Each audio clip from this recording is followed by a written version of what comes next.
So anyways, I was there out at Sedona, innocently going about my way, Yeah. you know, giving some talks and presentations, meeting some interesting people. And then we're having lunch one day, I think, which was like the third day or second day of the Second event. day. And they, oh yeah, now I get a break from all of the people who've just discovered the ultimate secret of the universe, and they want to explain it to me. And then here comes this guy, this tall, good-looking guy that I had no idea who he was. A lot of tattoos, cool tattoos. At some point, I got to see, okay, what's going on here? I have a feeling there's more than just meets the eye with some of these tats here. Mm, You fair. see people, they get things, their tattoos, and okay, you got that symbol there, skull and crossbones or whatever. Do you have any idea where that originated and what that means and the connotations of? Usually not. Anyhow, we're sitting there, and this guy turns out to be Paul, comes up and sits down and introduces himself. And uh, I'll say this, a lot of times you meet somebody for the first time, and you kind of like on a very subtle level, you pick up on their demeanor, and their demeanor tells you, kind of gives you an initial signal or impression about the person you're just meeting. And my first impression was, okay, he's coming over here to talk to us about something. And my first impression is, I think it's going to be interesting. So I'm going to give it a listen here. I'm going to just not have any issues about, because I was kind of out on the balcony, like I got to escape for a while. Anyhow, let me put it this way. I have no regrets at all that we invited you to sit down and join the guys there and unfold this story, which I found to be very, very interesting, but also very synchronous and coincidental because just that week before the conference, Trent and I had been compiling this material and putting together these lessons for the first level of this sacred geometry course. It has 12 lessons. So a big part of that involved this whole sequence of rectangles and circles that are related by these certain ratios, dynamic symmetry, if you will. And two of the most prominent ones that we had just been uh, learning to draw, I did an overhead drawing. I said, here's how you draw it, the relationship of this to this to this to this. And so we're listening to your story, and then all of a sudden, geometry enters as part of a subplot. And that really caught my attention at that point. Why? Because it was precisely what we had been addressing and dealing with in these lessons that are going to be put out to teach people how to draw these things and to understand them. So, anyways, you just kind of started with this tale that I think its roots initially go back into an era that I'm very interested in, the early industrial age of America, and the rise of the quote unquote robber barons, and when the whole level, that whole era of really free market capitalism, in a sense, before the big collusions had become so politicized and all of that. I just find that era completely fascinating, and the characters involved in that era extremely fascinating. So when it dawned on me that your story then kind of connected back with that era, then I got even, more interested. So, uh, why don't you tell us, you were living, let me see if I got this. You were in Pennsylvania. You were in Pennsylvania near Pittsburgh, The Keystone State. the Keystone State. See, there you go again. See, the Keystone State. Right. Okay. Okay. So you're living in Pennsylvania, and this is roughly what period of time now? So, I'll just give you some background. I've been living in Pittsburgh since 2008. I came here for law school and been here since. And at the time, this was 2020. Um, I moved to the east end of Pittsburgh, to Regent Square, which is right next to Squirrel Hill. it is one of the slices of bread that makes up the Frick Park sandwich. So Regent Square uh, is right next to Frick Park, and on the other side of Frick Park is Squirrel Hill, and very prominent places. Uh, One of the things that I had, I lived in Pittsburgh since 2008, and as I started learning more about where specifically I was living, specifically the east end of Pittsburgh, realistically the backyard of Henry Clay Frick, maybe the most notorious of the robber barons, maybe the most destructive of the robber barons. Um,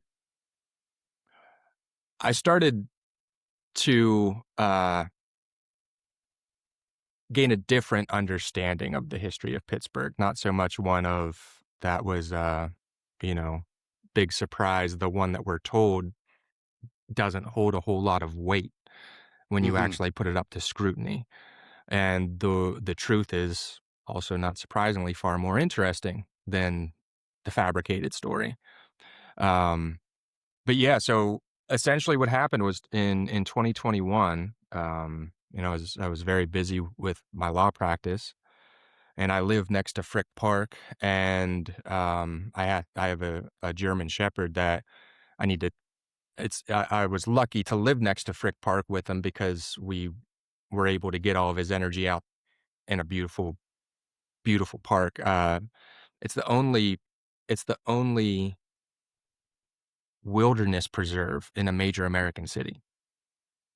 Right, It right. is Okay. it is massive, and when you come out one of the ends of it, you come out literally onto the Frick Estate, where there is a museum, and the former mansion of Henry Clay Frick and his family is also a museum. So they actually have a couple museums on the estate. It's a really beautiful place.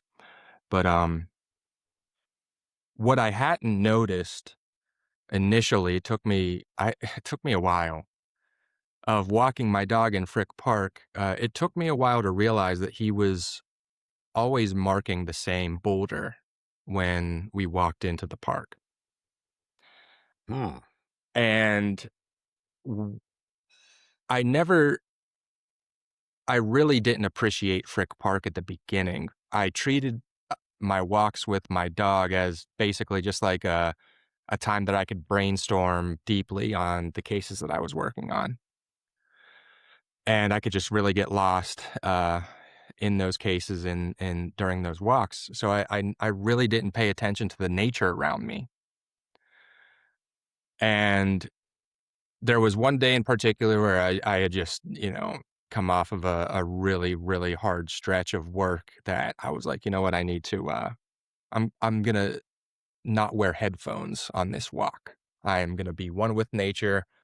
I can tell my body and soul need it. So we walk into the park, walk right up to his boulder that he always pees on. He's peeing on it. And I actually looked down at what he's peeing on for the first time. And I realize that there is a boulder with the boulder he's peeing on has a metal plaque set into it. And the metal plaque contains a poem.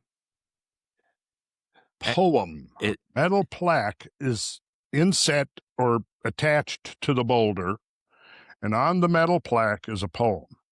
that's correct. And this is now the first time you've gone by this boulder many times. Usually your dog stops and pees on it. That's right. And now on this one particular stroll with your dog, what's your dog's name, by the way? Ghost. Dose? Ghost. Dosed. Ghost, like a Ghost. phantasm.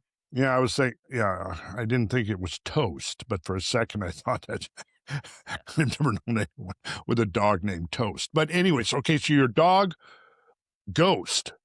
Ghost, okay, goes over and he pees on this thing. And this particular day, you're like, put work aside, you're just going to get into a different frame of mind. You're going to enjoy nature. Now you're going to be able to, like, if there's birds or leaves rustling, the breeze, all of that.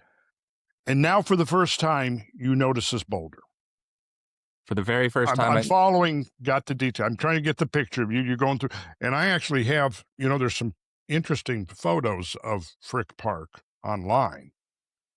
Maybe I'll pull some of those up. If who knows? Maybe there's even a photo of the rock. I got some photos here. Oh, okay. Yeah, here I see it. Yeah, this says here, this is the rock that Ghost peed on. It's no, I've kept it secret so far. Well, anything you want to share, it's perfectly good with me. Yep, I'm about to pull it up. Okay, sweet. And I guess you're familiar enough with Riverside to know your little share screen button down there next to your leave button. My problem there is I've done this too many times. I go to want to share a screen and I'm in a hurry, and instead of hitting the share screen button, I hit the leave button. That's very annoying. I'm gonna see it. I'm gonna see if this works. Okay. So there's an arched gate, an arched wooden gate. It looks kind of like ashlar masonry. It looks pretty, what I'm seeing in this picture looks pretty nice. Looks like a walkway with wrought iron rails. All right, here we go. All right. So there I don't know is. how clearly you can see that. I can read it. Okay, but I'll read it. Yeah. It says, "Come, let's go a roaming. The world is all our own, and half its paths are still untrod, and half its joys unknown. The way that leads to winter will lead to summer too, for all roads end in other roads where we may start anew." And it's by St. John Adcock. Now, when I first read this, Randall, my immediate visceral reaction was, holy shit, this is a treasure hunt clue. Then my lawyer reaction slid right in, was like, you've seen too many movies. Read it again. So I read it again. My second reaction was, this really sounds like a fucking treasure hunt clue. So I read it again. And the third time is what convinced me, because I noticed that the word unknown is spelled wrong. It's missing an N. Yeah. Now, at the time, I didn't know much at all about cryptography. The limited amount that I did know was that by removing a letter from a particular message that you publish somehow or get to somebody somehow that is also in on whatever your secrets are, that if you were to intentionally remove a letter from one of the words, your co-conspirator would be able to use it as a cipher. I knew that much. So at this point, after 3 reads through, and on the third one, I find we have a missing N in unknown, which also, what a great, like, if you're going to, turn this poem into a clue by removing a letter, the word unknown is a really great candidate. Well, of every word that's in that poem, that's probably the ideal candidate right there. Yeah. So you started getting suspicious, I think. Well, also, I would not, so at this point, I would consider myself by no means a high-level scholar, depending on how you want to term that. I have access to a lot of information that most people don't, but in terms of like experience and actual time spent studying this, I would not consider myself like a scholar compared to the people that have been doing this their whole lives, because there are many of those. So I would consider myself a scholar, but at that point, I would not have. I had read a couple of Graham Hancock's books. That was pretty much the extent of my esoteric knowledge. And I've watched, I watched Ancient Aliens and stuff like that. So, I was exposed to that kind of stuff, but I didn't know like much beyond a superficial understanding of Freemasonry and the conspiratorial, shadowy part of it. But I knew that St. John was also important in Freemasonry. So those, the missing and the nature of the poem itself, cycles and taking paths and finding unknown things, plus the addition of a missing letter. At that point, about 5 minutes into it, maybe less, of actually becoming aware of this plaque, I was pretty convinced that this was an intentional treasure hunt clue. And it was literally on a path. So I just continued to take that path. And Randall, it did not take me long to find the next clues. In fact, it was kind of shocking and preposterous, quite frankly, because you take the path and there's a very deep conversation to have about this particular phenomenon that I'm about to describe. I already started describing it, the idea that I hadn't noticed this thing before. I also didn't notice that there was a massive mound 20 feet from this thing. And as I'm like taking this path, and I was like, that's a huge mound. And it had this stone ceremonial stairway going up it. And I was just like, how have I never seen this before? So I keep taking the path, and it takes you down to the confluence of Frick Park. Frick Park is better understood as a massive ravine system littered with ancient Indian trails. Yeah. Okay. So you get down to where all of the Indian trails meet. It's colloquially referred to as the confluence. Colloquially as what? The what? The confluence. The confluence. Oh, sure. Okay. The confluence of all. So I'm going to actually just do that. 1 second. Okay. So this is the confluence right here. Yeah. Okay. And there is, when you get down to the confluence, there is a very ornate set of stone stairwell. It's a stone stairwell that goes up like the side of the hill of the ravine to a bunch of bedrock that had been either intentionally carved out or just miraculously and beautifully carved out by nature with these I don't know what type of rock they are, but they form a platform that overlooks the confluence.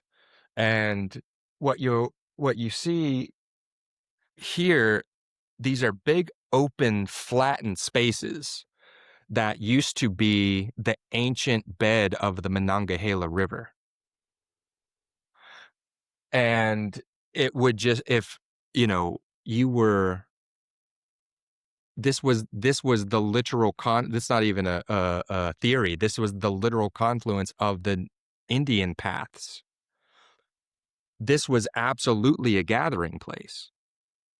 And it's not a coincidence that there was this ornate stone stairwell that led up to this platform that overlooks the confluence. It was ceremonial. And on top of that, there is a big stone altar on top of the main platform. So it is, without a doubt, this was a ceremonial sacred center. And so I find that's the third thing I find within like 20 minutes. And I was like, what the fuck is going on here? Because, like, also, you know, in Frick Park, there are kiosks everywhere. It is listed on, and this is how I was able to very quickly determine that I was onto something very strange, because the kiosks are just rife with explanations of all the historical aspects of the park, but there's no mention of a mound with this ceremonial stairway that goes up to it. There's no mention of that, and there's no mention of this incredible altar that is at the confluence of all the paths. So right there, I was just like, okay, what is going on? So I go to the internet and I asked Google, like, what's going on with the mound? You know, I'm paraphrasing, but like, what's going on with the mound in Frick Park, or, you know, and I don't find anything. There's no reference to any of this stuff. So I knew enough that Frick Park was listed on the National Register of Historic Places. So I found the application from the city, because the city owns Frick Park now. And what now that, mind you, this program is a federal program.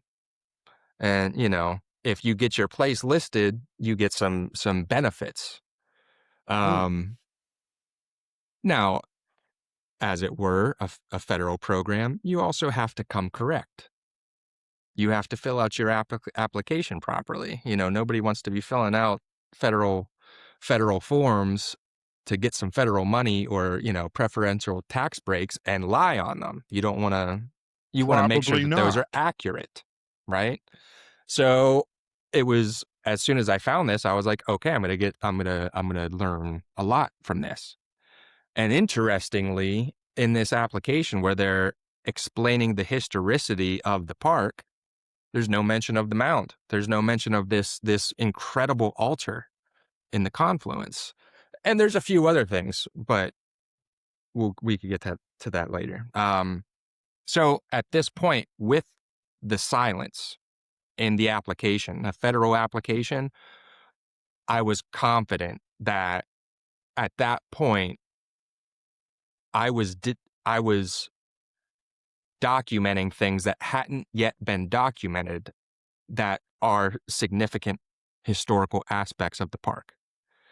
And that is what very quickly allowed me to say, like, oh, there is something here worth investigation, actual investigation and documentation. So that is the first day, realistically, of what got me started into this. I didn't know anything about Henry Clay Frick, or, you know, Yeah. beyond what everybody does. Now this is the Monongahela River behind you This on this map.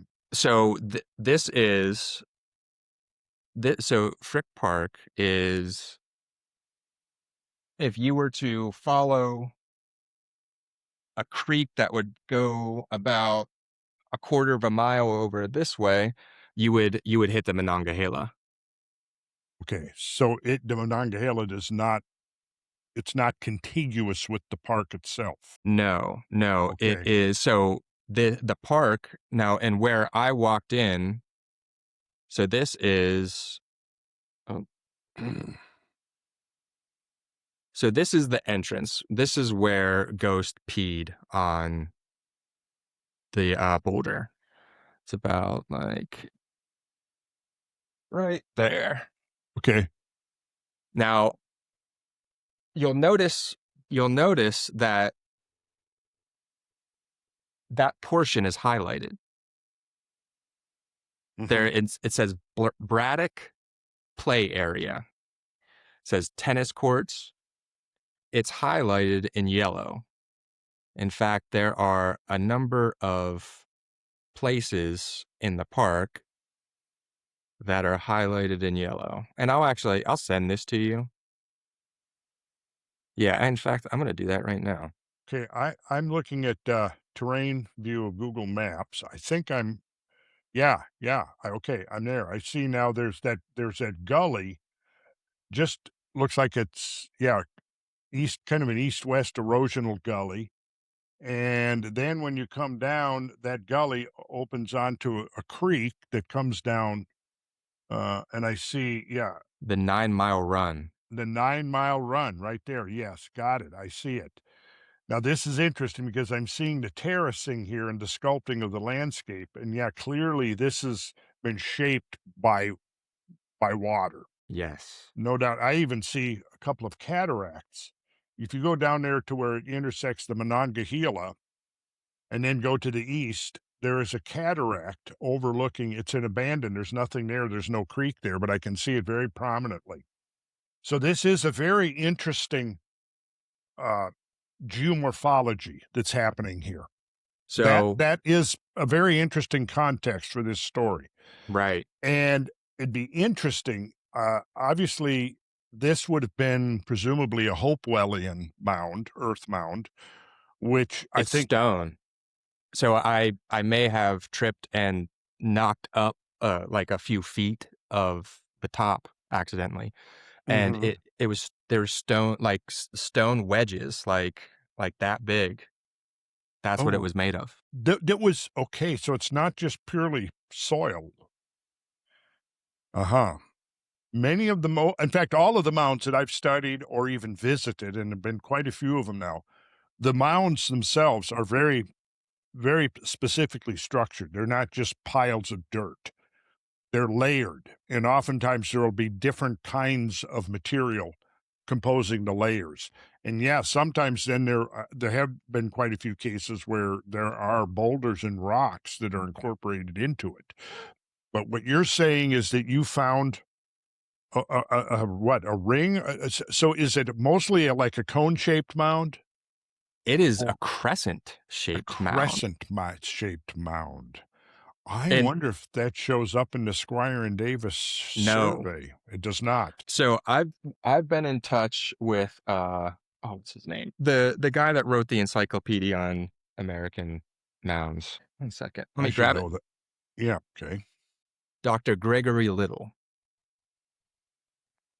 So it's the Illustrated Encyclopedia of Native American Indian Mounds and Earthworks. There's Well, there's very little in here about Pittsburgh. I think the McKees Rocks mound is in here. Um, so the mound that is in Frick Park is not documented, uh-huh, but that's not the only one. There's one an incredibly impressive one in the North Hills in North Park. I was I didn't I mean, I wasn't even expecting it. My I was driving with my mom, and we had just taken my dog for a walk on a weekend at North Park. And I'm just driving by, and she was like, "Oh my God, look at that." And I was like, "What?" And then I look over as I'm driving, and there's this massive mound, and that one is conical. mhm. And it's I'll have to show you some pictures of that. I don't know where those are right now, but they're what I've learned about Pittsburgh, and this can be proven in many different layers, is that it was intentionally kept quiet. This place is an ancient power center, Mhm, mhm. and it is conspicuous in a number of ways industrially, but there are a number of ways that is very inconspicuous, and that's like its spiritual power.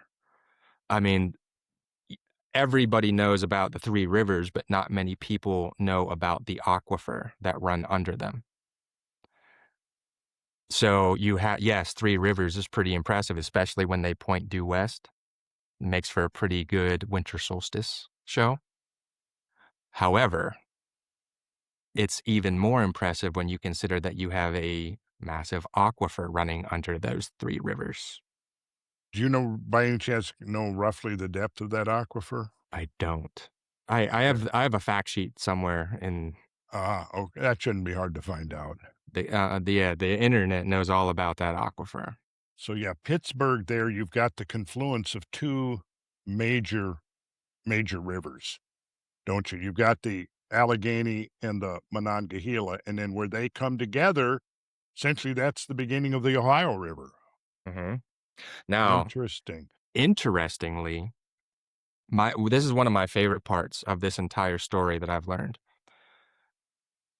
But I'm actually going to have to preface that. So we're going to talk about an Indian tribe. Do not let me get too far off, because we are going to talk about a specific Indian tribe from Pittsburgh. Okay. But to preface this, and you can Google this to make sure you can verify it. Back in 2011, I became aware of something pretty interesting that was happening in Pittsburgh regarding the end of the Mayan calendar. I was aware of the end of the Mayan calendar and what people were speculating about. It's important to me, as somebody that's Mexican, but I didn't know many details about it, and I wasn't really investigating it until I learned that the Mayan high priest, Don Alejandro, and the Mayan Elder Council had been making pilgrimages to Pittsburgh in preparation for the coming fifth Baktun, if I'm understanding that correctly. The coming end of the Mayan calendar as it was being portrayed. Okay. So they were making pilgrimages to Pittsburgh to explain, to try to get out ahead of what they figured would be a butchering by the American media about what was actually going to happen with the end of the Mayan calendar. So I was like, why are they coming to Pittsburgh? And it turns out that they said, this is the spot. This is where it all goes down. The confluence of the three rivers, which point due west, with the aquifer underneath. This represents the point, the main portal through which humanity will enter the golden age. This, bring in this calendar. It is happening at the point. So I say, now you can, one of the funny things about this is the news articles, the headlines that it made. If you Google Pittsburgh end of the Mayan calendar, it comes up with a number of the articles, and it's like, is Pittsburgh the most spiritual place on earth? I think that's like a CBS article. And then one of them is, how did Pittsburgh get into a Mayan prophecy? So what I did on December 21st, 2012, as Don Alejandro and the High Council were blessing the point, I was engaging in some recreational psychedelic drugs in a hotel room overlooking it. So I unfortunately don't have any profound experiences to report. It was a nice trip and all. It was a great, but that was my understanding. So I had always kind of had this feeling like the story on Pittsburgh hasn't really been told. It wasn't until I started getting into this where I was like, oh, it really hasn't been told. And it appears to have intentionally been not told. Now we're coming back to the Indians. Okay. So one of my favorite things that I've learned in this was that they have become a legend at this point. Academia does not recognize them as real. They are only considered legend.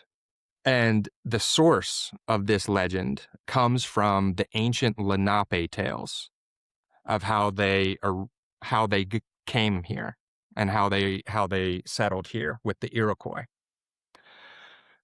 So the Lenape according to their histories, were on a cross-country exodus to their promised land. Their God told them that they have to cross this, the United States of America as we know it today. And in Philadelphia, they would find their promised land. Obviously, it was not called Philadelphia at the time. So as they're making their exodus, they get to the Mississippi River. When they cross the Mississippi River, they encounter a ferocious, terrifying kingdom, a civilization named, and this name might ring a bell, the Allegheny. Mm. And the Allegheny, according to the Lenape, were giants that were capable of doing incredible things. And they were absolutely vicious. And initially, the Allegheny agreed to allow the Lenape to pass through their territory until they realized how big this migration was and that there was going to be no passing through. And at that point, the Allegheny go on the offensive, and the Lenape then unite. They make an alliance with the Iroquois, who were at the time subjugated by the Allegheny. So the Lenape and the Iroquois then join forces and take down the Allegheny, the remainder of which go down the Mississippi. So The Allegheny went down correct. to Mississippi. The survivors left. The survivors. So they fought battles, and the alliance between the Iroquois and the Lenape, they were able to vanquish the giants. Correct. The giants then left the territory, and they went down the Mississippi River. Went down the Ohio to the Mississippi. And Yeah. then where? Well, that's one of the incredible questions. This is so juicy, because one of the other things that they say in the Lenape stories is that the Allegheny are the civilization that are responsible for all the Ohio Valley mounds. Well, see, now we're getting into some really politically controversial territory, but I think it's something that needs investigation further. And when you tell me that story, I didn't know that story at all. But I have recently researched the legends of the Paiutes who are out there who lived in the area that is now, well, at the end of the last ice age, it was Lake Lahontan, and that was the second largest lake within the basin and range area that covers, so much of western Utah and most of Nevada. Lake Lahontan was second behind Lake Bonneville. And their legends go back to when there's no lake there now. It's a lake bed, but the lake itself is not there, just like Lake Bonneville, which was 1,000 feet deep, is now Great Salt Lake that's a few feet deep. So it's minuscule, just a little puddle that's left over. Well, I think Pyramid Lake maybe is the one lake that's left over from Lake Lahontan. So the Paiute lived, and their stories and their legends is when they lived on the shores of this great lake, their ancestors did, and there was the nearby mountain ranges were amply covered in snow. But here's the interesting part, is that there was a race of giants, and they were very aggressive, and they too fought battles against these giants, and eventually were able to drive them into a cave where they set the mouth of the cave on fire, and apparently the giants perished. But there's also, and I have some newspaper accounts where I was literally able to go Lovelock Cave, the Lovelock Times or whatever the news was, found the archives from the 1930s that they have online. And went in there, was able to find a couple of original articles about a rancher, I forget, he was digging on the desert floor, which, by the way, is right out there. I think it's called the Black Rock Desert, like right there where they have the Burning Man festivals every year. So we're talking about that area right there. And and at one point, Lake Lahontan, on that particular desert where they meet and congregate every year, the water was of Lahontan was about 500 feet deep. But at the high water mark are these caves. And in the early part of the 20th century, mummies were found in one of the caves, a lot of mummies. And it's there in the newspaper. But, anyways, a rancher was excavating for something, maybe a well, down below on the desert. And he dug this up. He hit a skeleton of a giant. And this is also in the paper. I mean, I have a photo, a screen capture of the original, and I can send you my research on that. But a lot of parallels between their story and what I just heard from you just now. So And yes, the connection, because right here, and then I'm going to give it back to you, but right here in Georgia, north of here is the Etowah Mounds. Okay, the Etowah Mounds are quite impressive, large. You have mostly there's three that would have been pyramids, except they're flat top, they're truncated. And one of them is over 70 feet high. It's a large mound, and it's right there within the meander of the Etowah River. Water and the connection with water is always important in the siting and relationships of the mounds. There's no doubt about that. And we can get back to that conversation, because I think that is part of the functioning of these structures, that you really need to think of them as instruments, and they're integrated. The way the energy is moved, it's conveyed through the moving of the water. And that just makes perfect sense. If you start thinking like the two rivers is almost being like, electrical currents are flowing together.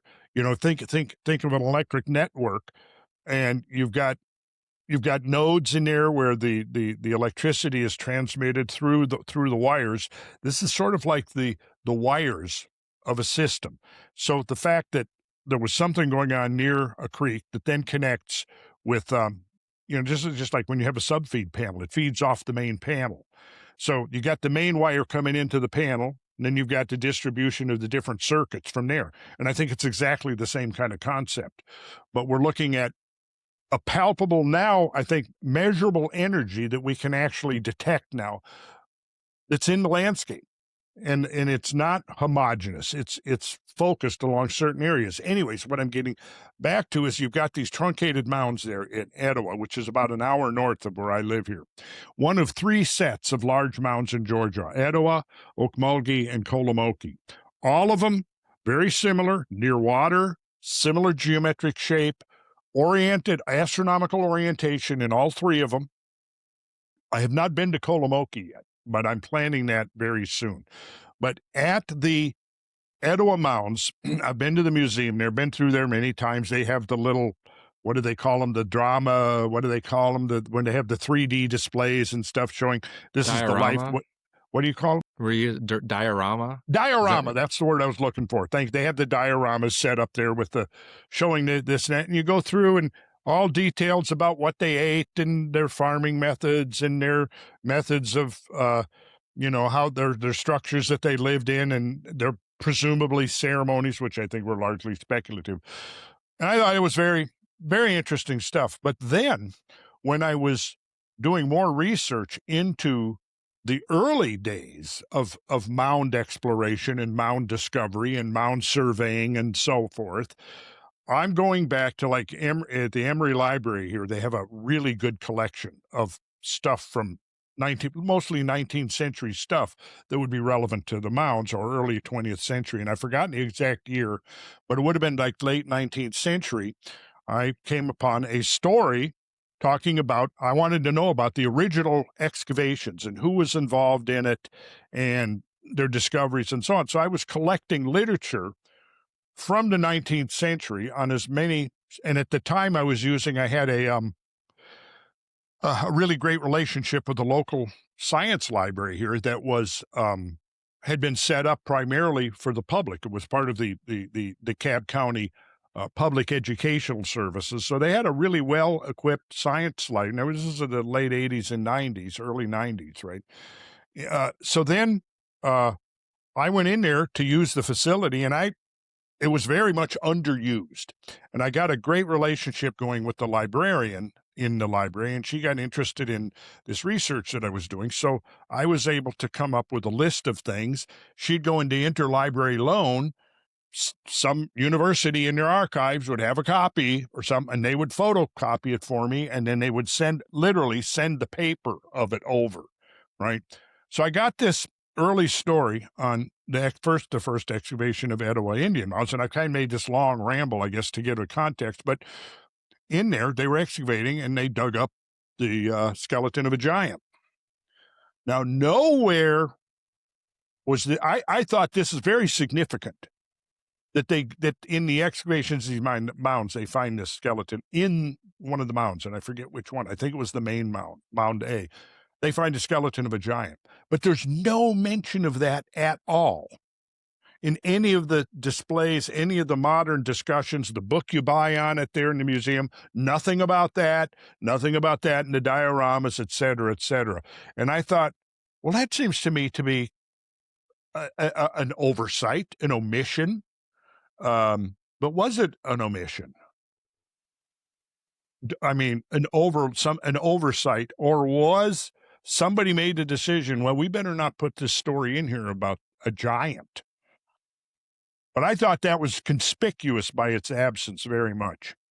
So, back to where we were at with you. Sorry I made that huge loop off. No, but so picking up off of what you just said, in the law, when we are analyzing whether something is a lie, it can be an affirmative fabrication, which is a lie. Like Randall, the cup that Randall just drank out of is purple. That's a fabrication. Complete lie. Now, that's not the only form of lie in the eyes of the law. An omission is also a lie in the eyes of the law when it is material to the subject matter. So, what I want to pick up off of what you just said about what was excavated out of that mound, and I'm bringing it back to Utah. So, as I was conducting this research, I spent a significant amount of time going through the archives, so Carnegie Mellon archives, University of Pitt archives. The city of Pittsburgh has a really great historical database resource. So I'm trying to, and it has it's called historicpittsburgh.com. And it has, all of the digital versions of all the earliest books that were written about Pittsburgh and, by Pittsburghers. So I was trying to find information on the mounds around here, and it's just very little. The only documented mound that was excavated around here was the McKees Rocks mound in 1896. It was the first project of the Carnegie Museum. Andrew Carnegie was just opening up the Carnegie Museum here in Pittsburgh in 1896. And so as I come across this, I was like, oh, awesome. I'm going to nerd out on these reports. But there was nothing. There was no report for this excavation. And what I had learned was that Carnegie was he was stoked about this because the mound excavations were, sensational all across the country. And they were always finding crazy stuff. And the Freemasons were very interested in the mounds. And Carnegie was a Freemason, as was Mellon, as was Frick. These were some of the most powerful human beings on earth. So he wanted to kick his museum off with a bang, which made me even more why is there no report? So I look into the Smithsonian archives. Mm-hmm. And the Smithsonian archives, as opposed to the Carnegie archives, who have nothing on it, which is crazy. The Smithsonian archives had a folder that contained, I don't want to say all, but contained a significant amount, if not all, of the contemporaneous reporting articles that were written as the McKees Rocks mound was being excavated, and they were sensational. So what they had I scheduled some time to review the contents of this thing. It was a scrapbook with a bunch of, very old newspaper clippings on it. And I'm just going through it, and what I did was I brought my iPad, and I just took pictures of everything, and then I dictated them myself afterwards. And the findings were sensational. They were finding giants that had, if you were to look at the portrayal of, I think it's Kanich Khan Balam in the cross group in Palenque. Mm-hmm. When you look at him, the way he's dressed, it would be absolutely terrifying to run into, because he looks huge, and he also has like like a bone crown, and like bone bracelets, and like bone anklets, just like Mm-hmm. something Mm-hmm. out of Indiana Jones and the Temple of Doom. Uh-huh. Uh-huh. That was what they're reporting is being excavated out of there. And I have a reference book. The Carnegie Museum made reference books, and there are actually a few pictures from that excavation in there. It's a really old book, and it shows some of this jewelry that these people were wearing, and it's just terrifying sharp bone jewelry. Mm-hmm. And they're described as giants. But it wasn't just giants. So you might be able to help me with this. There were two terms that were being used to describe the two distinct types of skulls that were discovered in the McKees Rocks mound. Mm. One of them was brachycephalic, and another one, I think it's like a TR word. I'll see if I can find it. Anyway,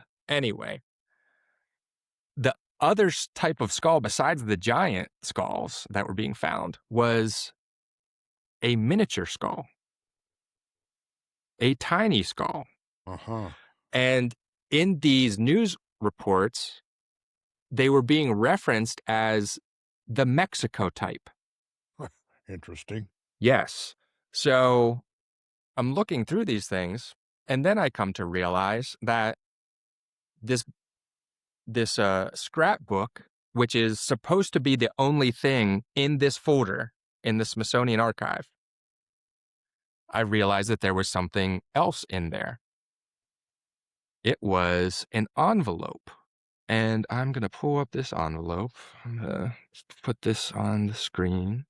So this envelope is dated April 5th. What year is that? 1935. It is a first-class envelope from Albert B. Regan, Department of Anthropology, Brigham Young University, Provo, Utah. And this was being sent to the Secretary of the Smithsonian Institution in Washington, D.C., first class. What the hell is this doing in the McKees Rocks mound folder? So right away, I was like, what do we have here? So Randall, okay. Brigham Young University. I mean, are we getting the Mormons involved here in this story? We'll hold off on that for the time being. Okay. So let's get to, all right. So okay. What we find is this. This is the picture. One of the pictures in there. That's not human. That's too tiny. Okay, I don't see any scale. You said that's tiny. right? You said that. That's one of That this is one of the tiny ones. the tiny people. Mhm. So I got to interject this very quickly. Yeah. When I was exploring the grottos and the glens up there in the Finger Lakes region, a couple of things. One, I won't get. I visited the birthplace of Joseph Smith, founder of Mormonism, and there's a whole interesting story there and what went on, but I'm not going to get into that. But exploring the glens I think it was at the south end of Lake Seneca, or was it Cayuga? There's a whole series of grottos, not unlike the grotto right there that's incised into Frick Park, in a sense. Very intricately carved. And before I went up there, now this was 2001, I did research on the Iroquois that inhabited this area. And one of the things I came across was a story about their belief or their memory of these tiny people that lived there, little people. So it was in their tribal lore. Yeah. And I did encounter that when I researched them because I was exploring. And so when I remember thinking when I got up to the and was exploring these grottos, I'm like thinking, I could almost imagine in this environment, I can just it would seem perfectly natural that there'd be little people living here. Paralleling in some ways the stories of leprechauns in Ireland, Right. because some of these grottos and glens that are in this area at the northern rim of the Adirondacks, they have been compared to Ireland and some of the grottos and glens in Ireland. But so this is not too far away from there. You would expect if there really were diminutive people, they might have been much more widespread. But what happened to them? I'd like to know more about them. I mean, they're as interesting in their own way as the giants. Right. And there in these articles, they were referred to as the mound builders, not the giants. They were referred to as the mound builders. Yes. And like as I've so that's a whole I don't necessarily want to go all the way down that rabbit hole, but they were yeah, and I have done some research. I haven't done a deep dive on this relative to what I could do. But there are also references to them being like high priests. And that's one of the things, getting back to, and I, I I don't necessarily have one ready, but getting back to the cross group uh, reliefs, it's the scholars currently believe that it was the king. I think it was Khan Balam. I might be getting that wrong. That is being portrayed in these cross group reliefs, and then there is a tiny person up opposite him. And the belief is that, according to scholars, that it is him when he was younger. My question is that one of one of these tiny people? Was it giants and dwarves? Did they have this nice little, relationship going on?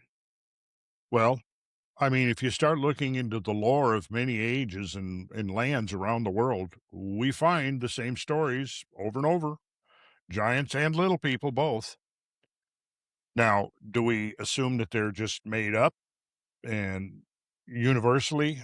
Just like that was my question back, 30 years ago when I really started, 35 years ago, when I really started exploring the legends of floods. That was one of the things that really intrigued me was, okay, so we know that there's a biblical story of a flood, but then I learned, okay, well, there was a Sumerian story, there was a Babylonian story, there was a Chaldean story, there was a Greek story, there was an Indian story. And then I find out later from reading George Catlin, the Indian artist, that very universally that he reported on over 100 tribes that he visited in his long ramblings over the American West and into Central America. He said that regardless of the diversity of customs, of languages, of, uh, life ways, all of that stuff, over and over again, what they had in common was this story that they were descended from the survivors of a gigantic flood or floods, sometimes associated with fires, large scale fires. Okay, so my thinking went from basically Okay, we've got this universal story. Now, we have science that sort of dismisses it because it's superstition, essentially. That's been mainstream science's view up until relatively recent. They're quaint belief systems. There's a psychological base to it, but essentially they're based upon fear and the unknown because they don't understand the workings of natural law. And if there's a devastating regional flood, through the telling and retelling, that gets exaggerated into a worldwide flood. But of course, there was no such thing as a worldwide flood. But so the stories of the Aboriginal peoples and the primitive peoples, the pre-scientific, scientifically illiterates, well, it had possibly merit from looking from like the Jungian standpoint of the universal archetypes and the dreams and all of that, but it had no basis in physical reality. That's my point. Yet it does have a basis in physical reality. And so you get two groups basically who kind of are defining the discussion about great floods.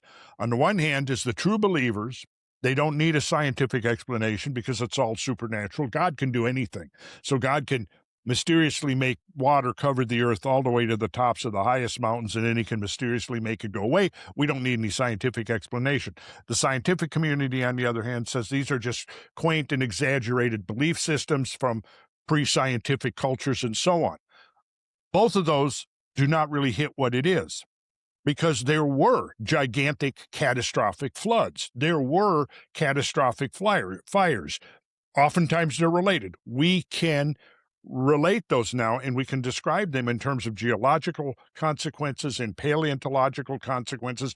We can see it in the strata, the stuff we were looking right at there by Frick Park, sculpted not by the modern water flows of the Monongahela and the Allegheny and the Nine Run Creek or whatever that's coming down there, but sculpted by ancient water flows that created that landscape, and it's been mostly unscathed, not completely, but mostly unscathed, and still preserves what was left at the termination of these great diluvial events that swept over the land. Okay, the whole point of that I'm getting at is that if we apply that same principle to the whole question of mythology, and what it leads us to is the emerging disciplines of, let's say, geomythology, astromythology, the idea that yes, there is scientific merit here because not only were these accounts of eyewitness events,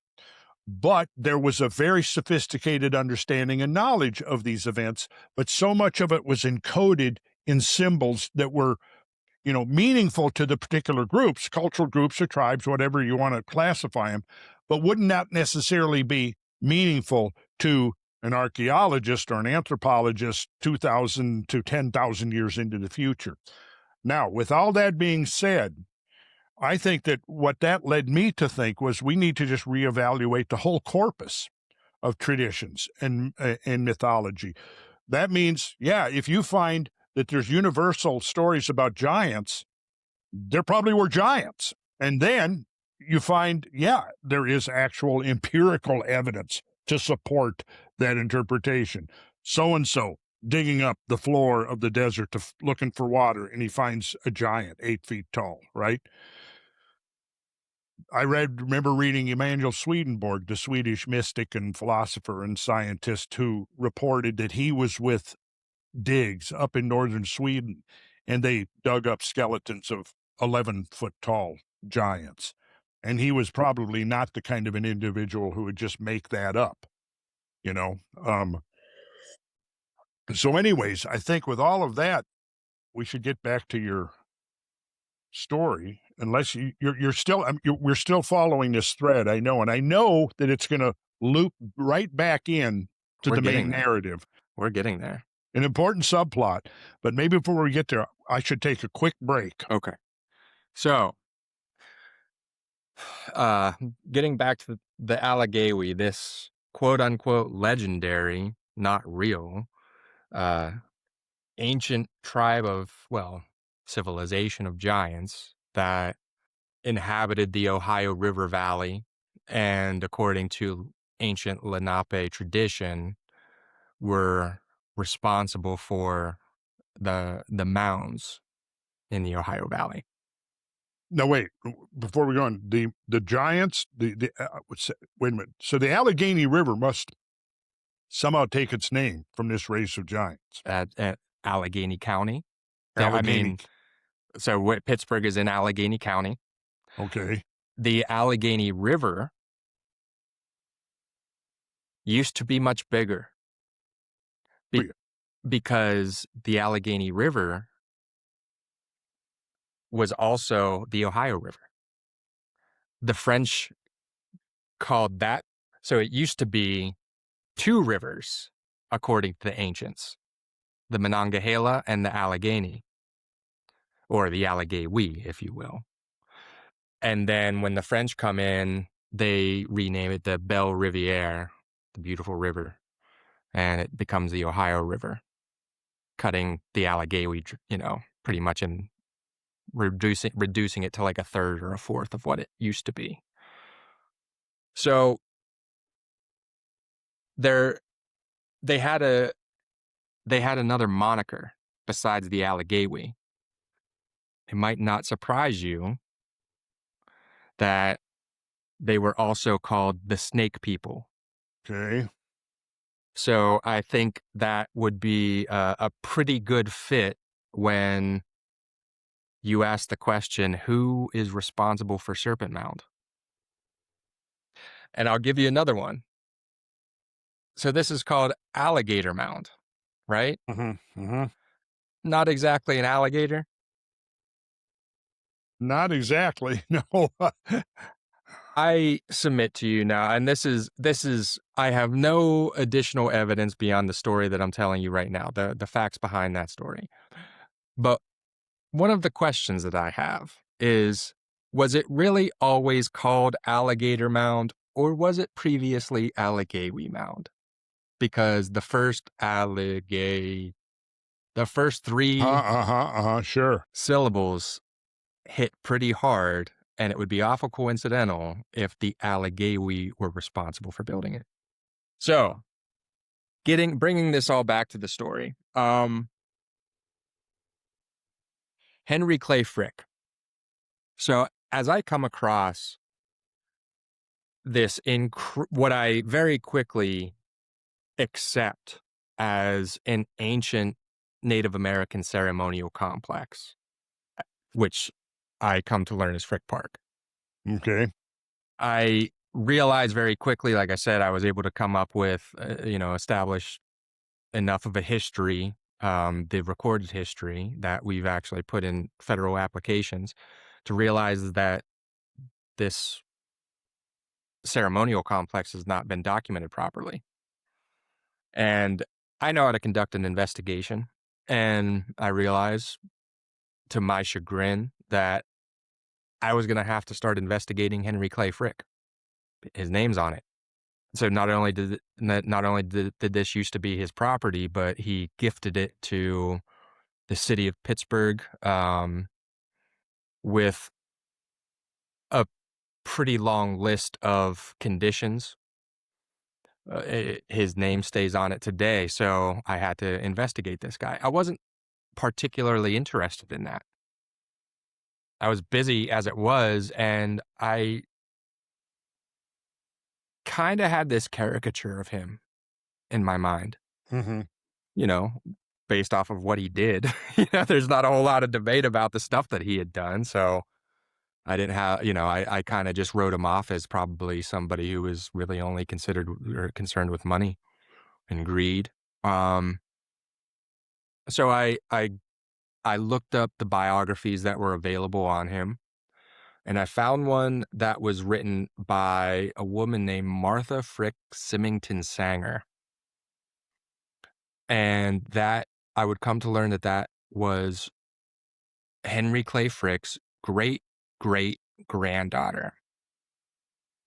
She had, now, the Frick mansions and the Frick Museum had not become public yet.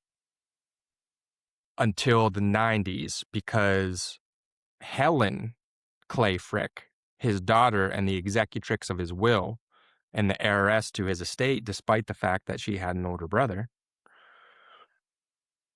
was still alive into the 90s. And as a result, Martha Who wrote the Frick's, book, who the wrote the book, biography? Yeah. grew up along with Helen in these houses. So Martha would go on to write not just a biography about Henry, but also about Helen and also about the houses generally. Her most critically celebrated book is the Henry Clay Frick Houses, and it's really beautiful. It's a really incredible book. She writes big books, and basically the reason that I got her book, not only was it is it interesting that a family member wrote it, that she grew up very much in these places. She came to learn the family lore. And it turns out that what she did was she didn't just write a biography, she wrote a biography through his art. He is, one of the great art collectors of that Yeah. time. And the Frick collection is arguably the greatest museum in New York, Wow. which is really saying something. So she grows up in this and she learns through the family lore that Henry,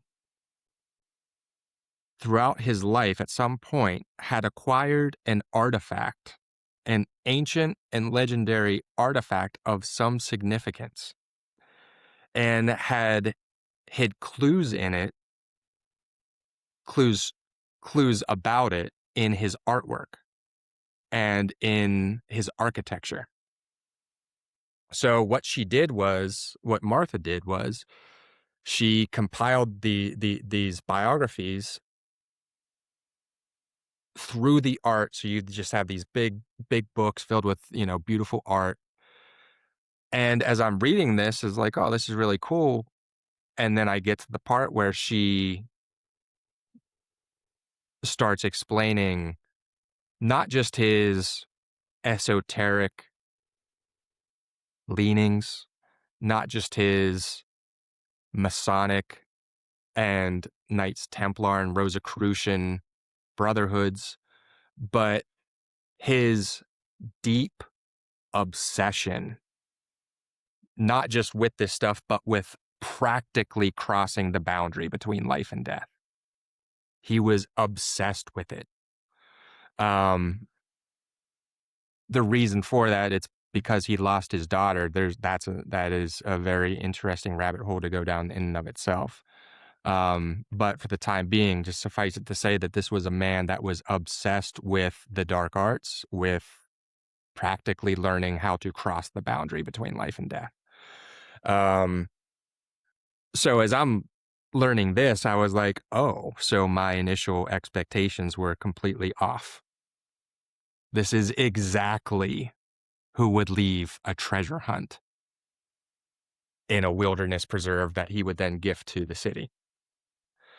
So after reading that book, I was like, okay, I need to reach out to Martha because she's still alive, she's still kicking. So I found her email on Google somewhere, and I wrote her an email.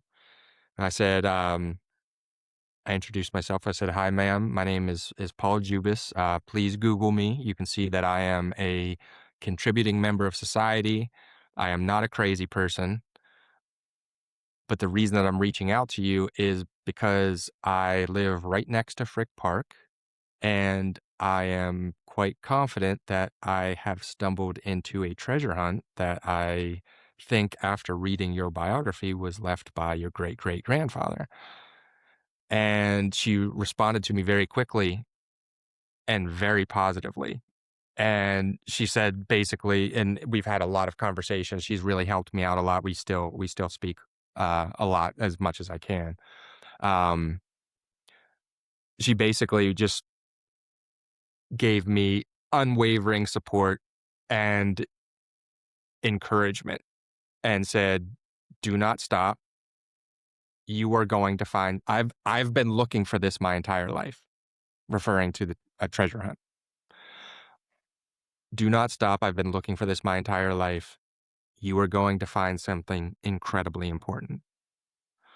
And at that point, I was like, All right, I'm gonna find like this is I'm down for however long this is gonna take. I am committed to this."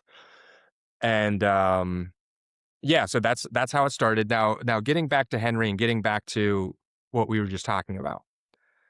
It turns out that he also had it's this is no longer around, but he used to have a Native American museum. And in that museum, he had mummies. Mm-hmm. Now, interestingly, think about what I just told you about Frick. You have this guy that's really just obsessed with the occult and is one of the most powerful human beings on earth. And he has an empire of workers digging into the ground in Western Pennsylvania, excavating. He was the king of coke. So he had tons Mm-hmm. of miners mining, Mm-hmm. Mm-hmm. and they had orders that if they found anything interesting, they would bring it forward.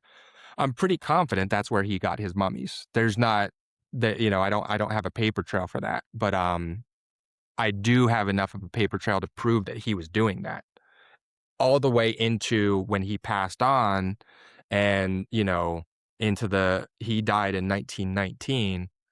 And then afterwards, Helen became the heiress and the executrix of his estate. She was still in contact with people that worked for his mining businesses over things that were being found, like, ancient Native American stuff. Mm-hmm. So, it was something that he was incredibly invested in, so much so that he was really the lone voice in support of not tearing down the massive, enormous mound downtown Pittsburgh in front of the point. In fact, there's one of the skyscrapers, well, not skyscrapers now, but one of the big buildings in Pittsburgh, right across from the courthouse where I work frequently, is the Frick Building. It is right next to the Carnegie Building, which he intentionally built to block the sun of the Carnegie Building.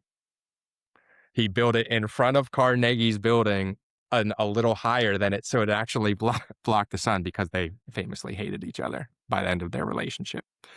But he built his building into the side of the mound. So when the mound was finally excavated, it went to a vote, and the people of Pittsburgh decided, yeah, go ahead and knock that thing down. It's now a parking lot in front of the city county building.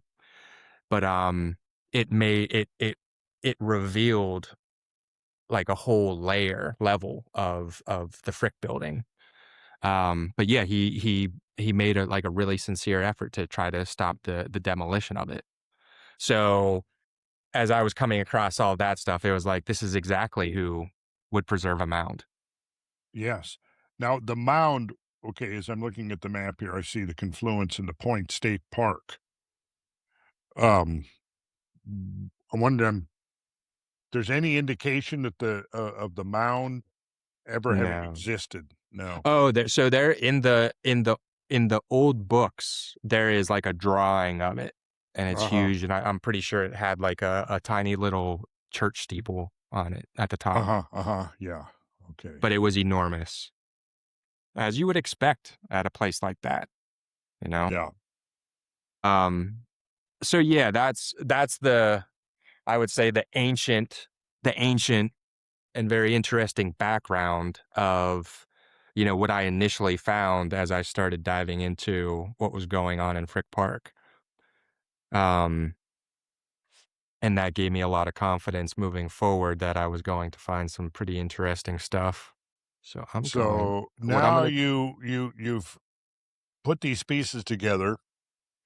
You're convinced pretty much that this is worthy of further in-depth investigation. So you have concluded that this is a treasure hunt, could be a treasure hunt.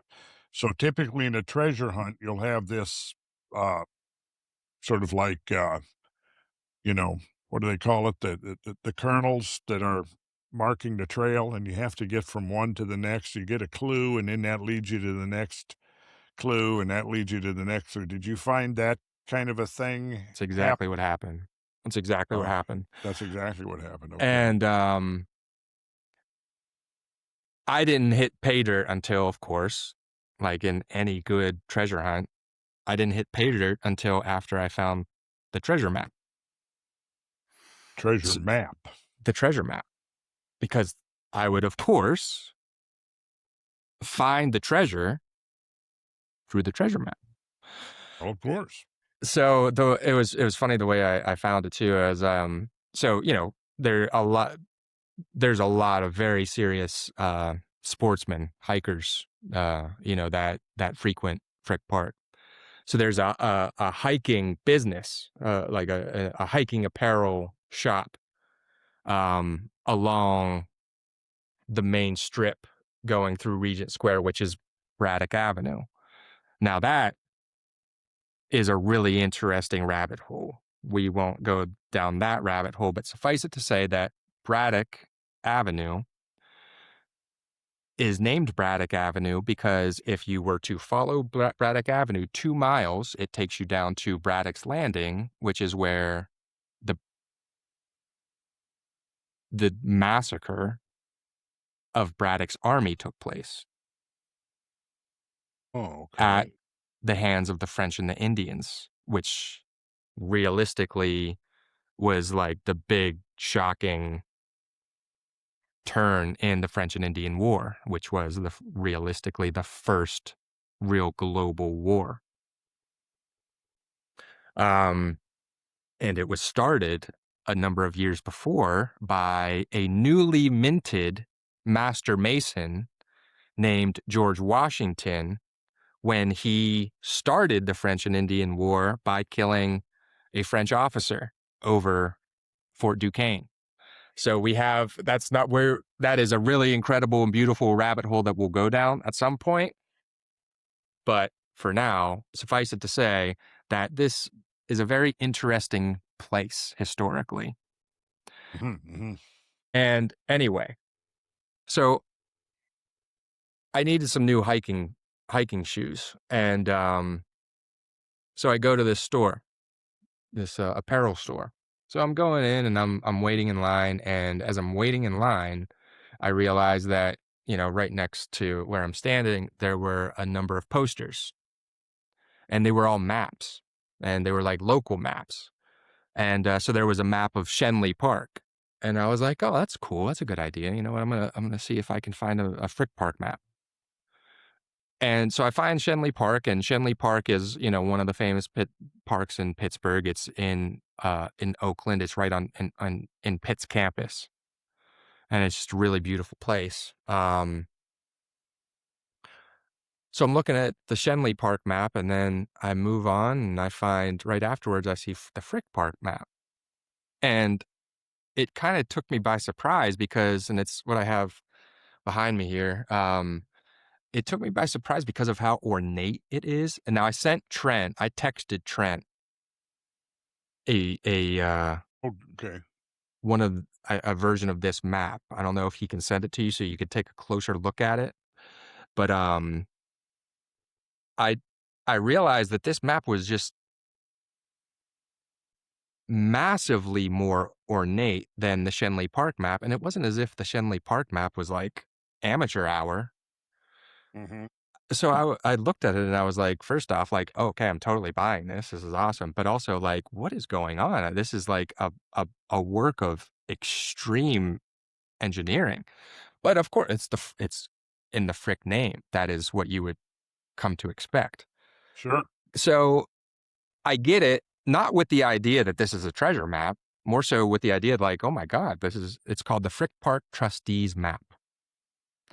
And I was just like, wow, this is really beautiful. And as I'm working on this mystery, I get this map hung up, and I was like, wait a second. Is this a treasure map? So I started looking at it as a potential clue, a potential treasure, or potential treasure map. And as I'm looking at this, I was like, and it took me a while to figure this out. So I'm really fast forwarding for you.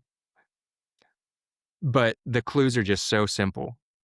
The first couple clues are very simple. The final clue is only available to somebody with intimate knowledge of Frick Park. So the initial clues, and I don't know how well you can see this, but we have these open areas. So this says, this way. This says Braddock Play Area. Underneath it says tennis courts. Over here we have a bowling green. We have a junior play area. We have more tennis courts. And we have over here, this highlighted yellow area, it says games, parking, future tennis courts. So what I realized was that a lot of these open areas are highlighted. So I was like, well, I know as a lawyer, I highlight the important parts that I need to come back to. So I was like, maybe it's simple. Maybe I need to investigate all these open areas. So I spent a ridiculous amount of hours, me and Ghost, just combing every inch of Frick Park, but we spent particular amount of time in these open areas that are highlighted. So, I did find some cool stuff, and as I was doing this, it kind of got to the point where I was like, am I ever really going to find this? Or even if I do, did somebody beat me to it? So I didn't know what to expect. And then I noticed something else. So, okay.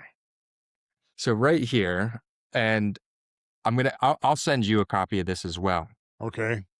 This says, this whole column is like explaining details about the park, explaining like little historical details and just like fun facts. It's like up here, it mentions that there are numerous butterflies and moths. There are 191 different types of wildflowers. So it's saying stuff like that. Facts, random facts about the park. Right. And then we get to the bottom where we have this T here. And it says, the park is not adapted to the entertainment of large groups because of the lack of spacious open areas. Now, that's a blatant lie. That is that is an erroneous statement on its face. Now we're talking about, this map is impressive. It is an impressive feat of cartography. Extreme attention to detail and precision. And we're going to say something as silly, we're going to miss that we accidentally wrote the park is not adapted to the entertainment of large groups. It's not as if there's not even just one problem there. So if we were to say like, oh, maybe it was an error, maybe it was not supposed to be, it's not supposed to say the park is not adapted. Maybe it's supposed to say the park is adapted. That doesn't work because the further down you go, it says because of the lack of spacious open areas. So it wasn't just a one-off error. This is a very definitive, the park is not adapted to the entertainment of large groups because of the lack of spacious open areas. That is intentional. It is an intentional misrepresentation. It's Because like there are large open areas and they're highlighted. and they're highlighted. Okay. So at this point, I am fully convinced that I am going to find something in one of these spacious open areas. So I spend a lot of time. I spend a lot of time looking in these areas, and I don't find shit, Randall. I find some cool stuff. There's all kinds of cool stuff. There are a lot of rabbit holes to go down in East Pittsburgh, and I would include the campuses of CMU and Pitt in that. But anyway, I'm spending a lot of time in these open areas, and I finally stumble into the final clue. There is a big open field, right? So what I'm highlighting here, this is the bowling green. So there's a bowling green right here, Yeah. and then tennis courts right there. So we have two highlighted open areas. And then I realized something. There was a big open area that was missing on the map. It is supposed to be right here, but it's not there on the map. It is called Cowboy Hill. And at that point, Randall, I said, Yahtzee, I'm going to go find this fucking treasure on Cowboy Hill. And that's exactly what happened. That is where I found the stone. Stone. Now, The stone. the stone, bum, bum, bum. Now, so this is, well, there is a formation right here See. that forms a Pythagorean triangle, a 3-4-5 triangle, and the tip of the hypotenuse just so happens to point to where Cowboy Hill should be. Cowboy Hill should be. But it is missing on this map. Oh, I see. Okay. So what we have here on this map, we don't have X marking the spot. We have a Pythagorean triangle marking the spot. Well, that would probably be not too difficult to believe, considering Frick's background. Okay, so we are going to jump to the stone. Right. So. Okay, so I see here that it looks like you've got it looks like a recessional cataract and probably a spring head right there for, let's see, Fern. What is that? Fern Hollow Creek? Yes. Okay. So right there, that's coming down through there, and it looks like the spring head is right up there on just immediately to the northwest of Frick Park Lawn Bowling Greens. Right there. So you've got a spring head. Now, we know from the siting of the positioning of sacred sites all over the ancient world that spring heads were oftentimes chosen, presumably for some special property that would be found. That, dowsers and water witchers have confirmed that for a long time. They can usually even find a spring, what's called a blind spring, where there's a water column that comes up but doesn't break the surface.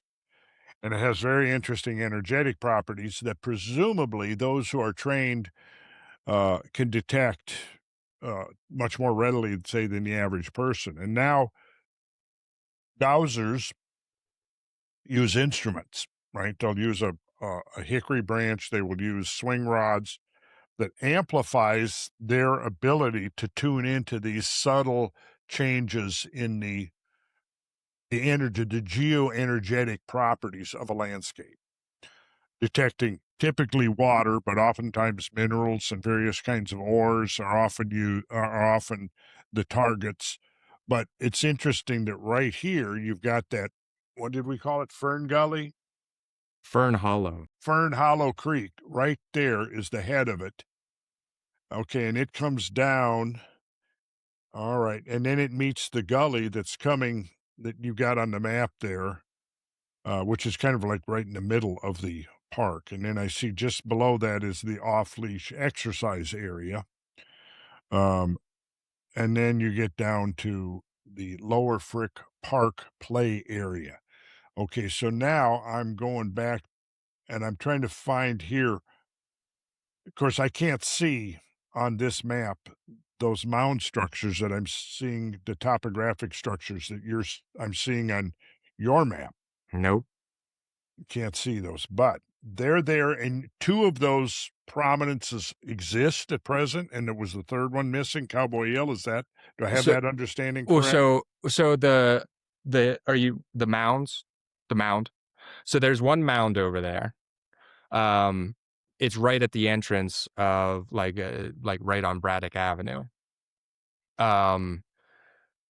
Cowboy Hill is just a hill, but it's a very big and steep hill if you are approaching it from one of the paths at the bottom of the ravine. Okay. So if you're at the like what used to be the bed of the ancient Monongahela, which is, forms the main path going through the park, Okay, yeah. you can make your way to a few paths that will wind up to Cowboy Hill.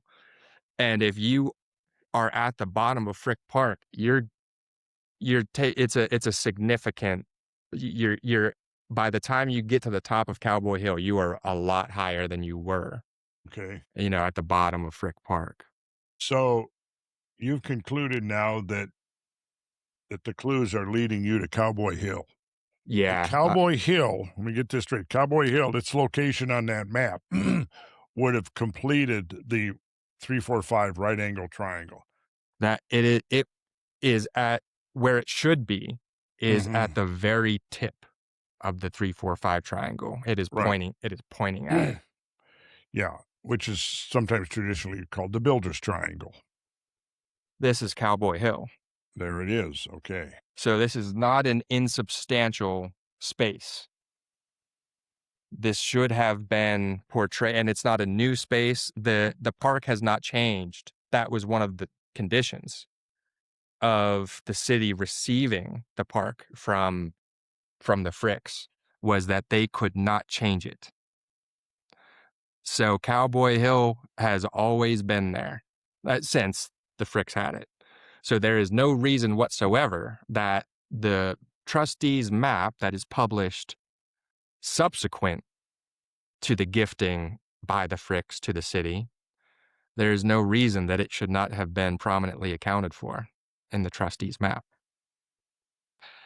It was intentionally left off, just like there was an intentional misrepresentation. In these games that are played, these treasure hunts, that's one of the best clues. It's Uh-huh. it's not a falsity which should then tell you, oh, there's no credibility here. It's a falsity that should tell you, this is I need to look closer at this. It's a very specific type of clue. And that's what most people get wrong. Most people, like when people are talking about, something like the Priory of Sion, Mhm. and they refer to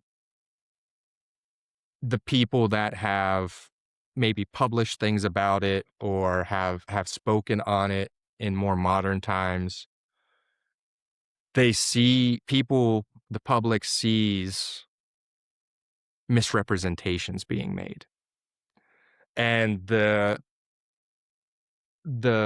response that it receives is generally, oh, well, they were lying about that, so they lack credibility.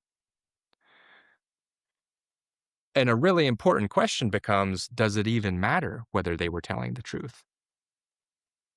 Maybe what they were saying was intentionally a lie, so that the people that know how to play this game look closer at that lie and then find more clues. And is that maybe also a way of deterring those without eyes to see from looking any further and making it a little bit more difficult? Maybe only the worthy are supposed to find it. In France, at the southwestern corner of France, right on its border with Spain, in the area inhabited by the Basque people, settled by the Basque people in times long ago. In a churchyard there's a monument to, it's been called a monument to Kielism or Kielism, which is about repetitive destructions of the world. And it's in a little village called Ande, and it was first brought to public attention as a mysterious, I guess you could say, anonymous insert as an appendix to a book by what is rumored to have been the only alchemist in the 20th century to have accomplished the transmutation and was able to create the Philosopher's Stone. And upon doing this, he gave all of his notes and archives and manuscripts and stuff to his student, Eugene Cancelier, and he promptly disappeared. And when the English version of his book, which was first published in French, Les Mystères des Cathedrals, the mystery of the cathedrals, he basically made the point that the cathedrals were textbooks of Hermetic science, ancient Hermetic science that had been revived and regenerated during those high Middle Ages. But when the second edition, I believe it was, of the book came out, there was an appendix put in there that featured photographs of this monument, this stone monument in the churchyard in this village of Ande. So I got curious about that and went there in 1989, with a couple of my Masonic buddies. And we found the churchyard. We found the churchyard, and it's a cross on a monument with a four-sided pedestal. And on the transverse arm of the cross, there's a Latin phrase. Now, there's a fairly well-known Latin phrase that translates to English as "Hail, O Cross, our only hope." There's a Latin version of that, and I don't know if I'm pronouncing it exactly right, but it goes, O crux ave spes unica. O crux ave, so ave is hail. Hail, O cross, our only hope. Spes means hope.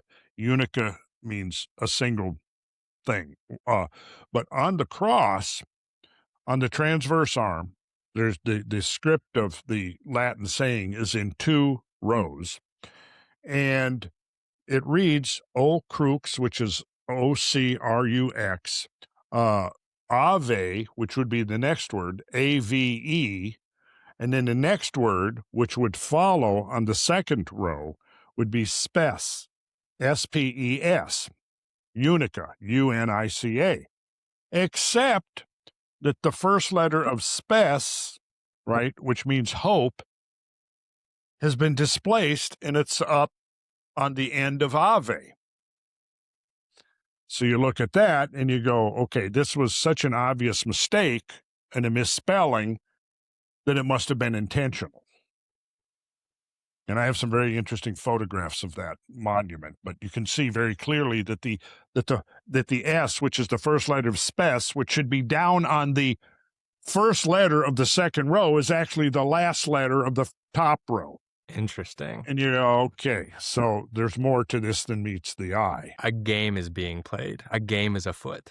That's kind of the impression, yes. So And then a fellow I know by the name of Jay Widener went there a few years later. He wrote a whole book about it. And I think, what did he call it? The Great Cross of Ande.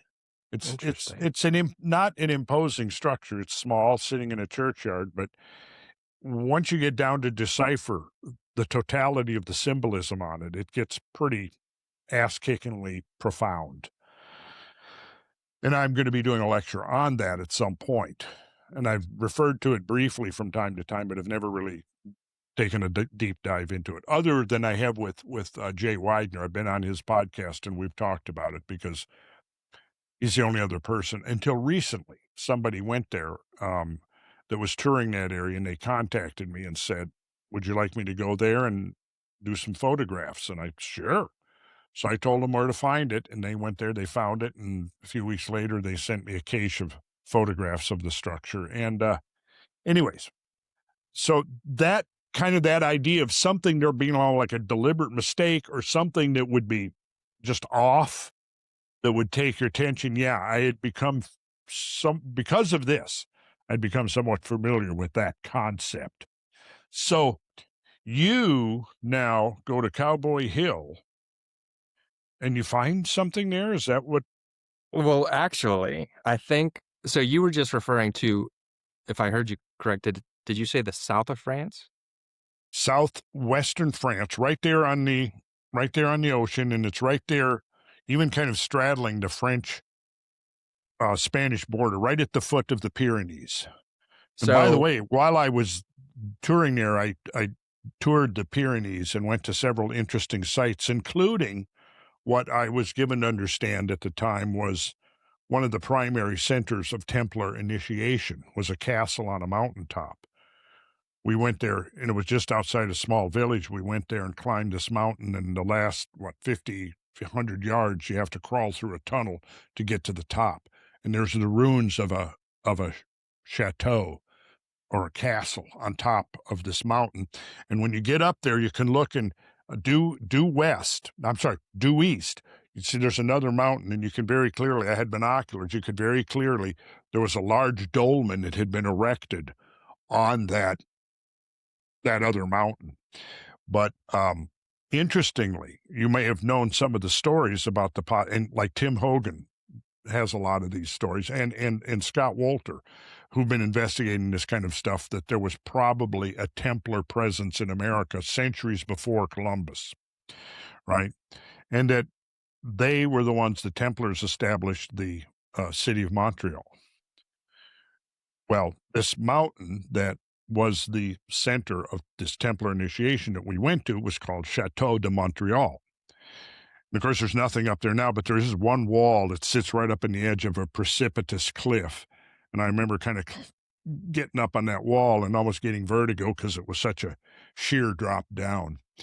Anyways, I thought that was very interesting. That there is, I think, a whole pre-Columbian story about North America, the interrelations between early esoteric groups and a lot of the indigenous peoples that lived here, particularly the Iroquois and some of the others, maybe the Ojibwe and a number of others, that had ceremonies and customs that were almost identical in many ways to the Freemasons, to their customs, ceremonies, symbols, even to the point where there were stories now of the lodges of the indigenous peoples and the lodges of the presumably the Templars.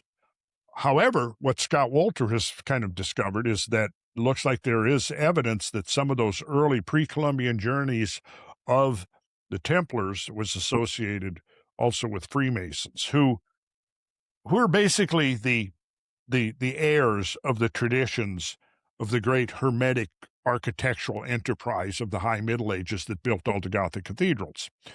And as Victor Hugo said, work deliberately contrived as textbooks in stone that would then require deciphering probably over generations in order to extract the meaning that's contained therein. But to put it in a nutshell, what I think it is that the Freemasons are the custodians of a tradition that goes back to Egypt and probably longer. Mm-hmm. And this tradition essentially is they have preserved the blueprints essentially of the ages of the world and the technical means by which the world that we inhabit here can be transformed into the primordial paradise, which is also symbolized in the final book of the Bible as the holy city. And I think that's a major part of what the Freemasons are all about. And most of them don't know that. They don't have a concept of that, yeah, this is what you've done is you've disassembled the blueprint, and it's come down through these multiple venues. And at some point you can just reconstruct the pieces. And there it is. There's the game plan. Here's what you human species can do on Earth to turn this into a successful planet, a successful civilization, and break the ancient curse, so to speak.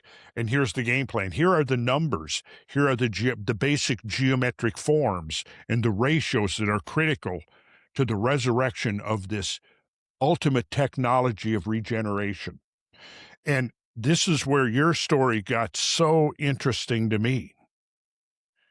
And I think if you continue with the story, we'll get to that. Well, we're getting there. We're getting to the stone. However, you keep bringing up things that I need to now connect to the stone. So, are you familiar with a book called The Templar Meridians?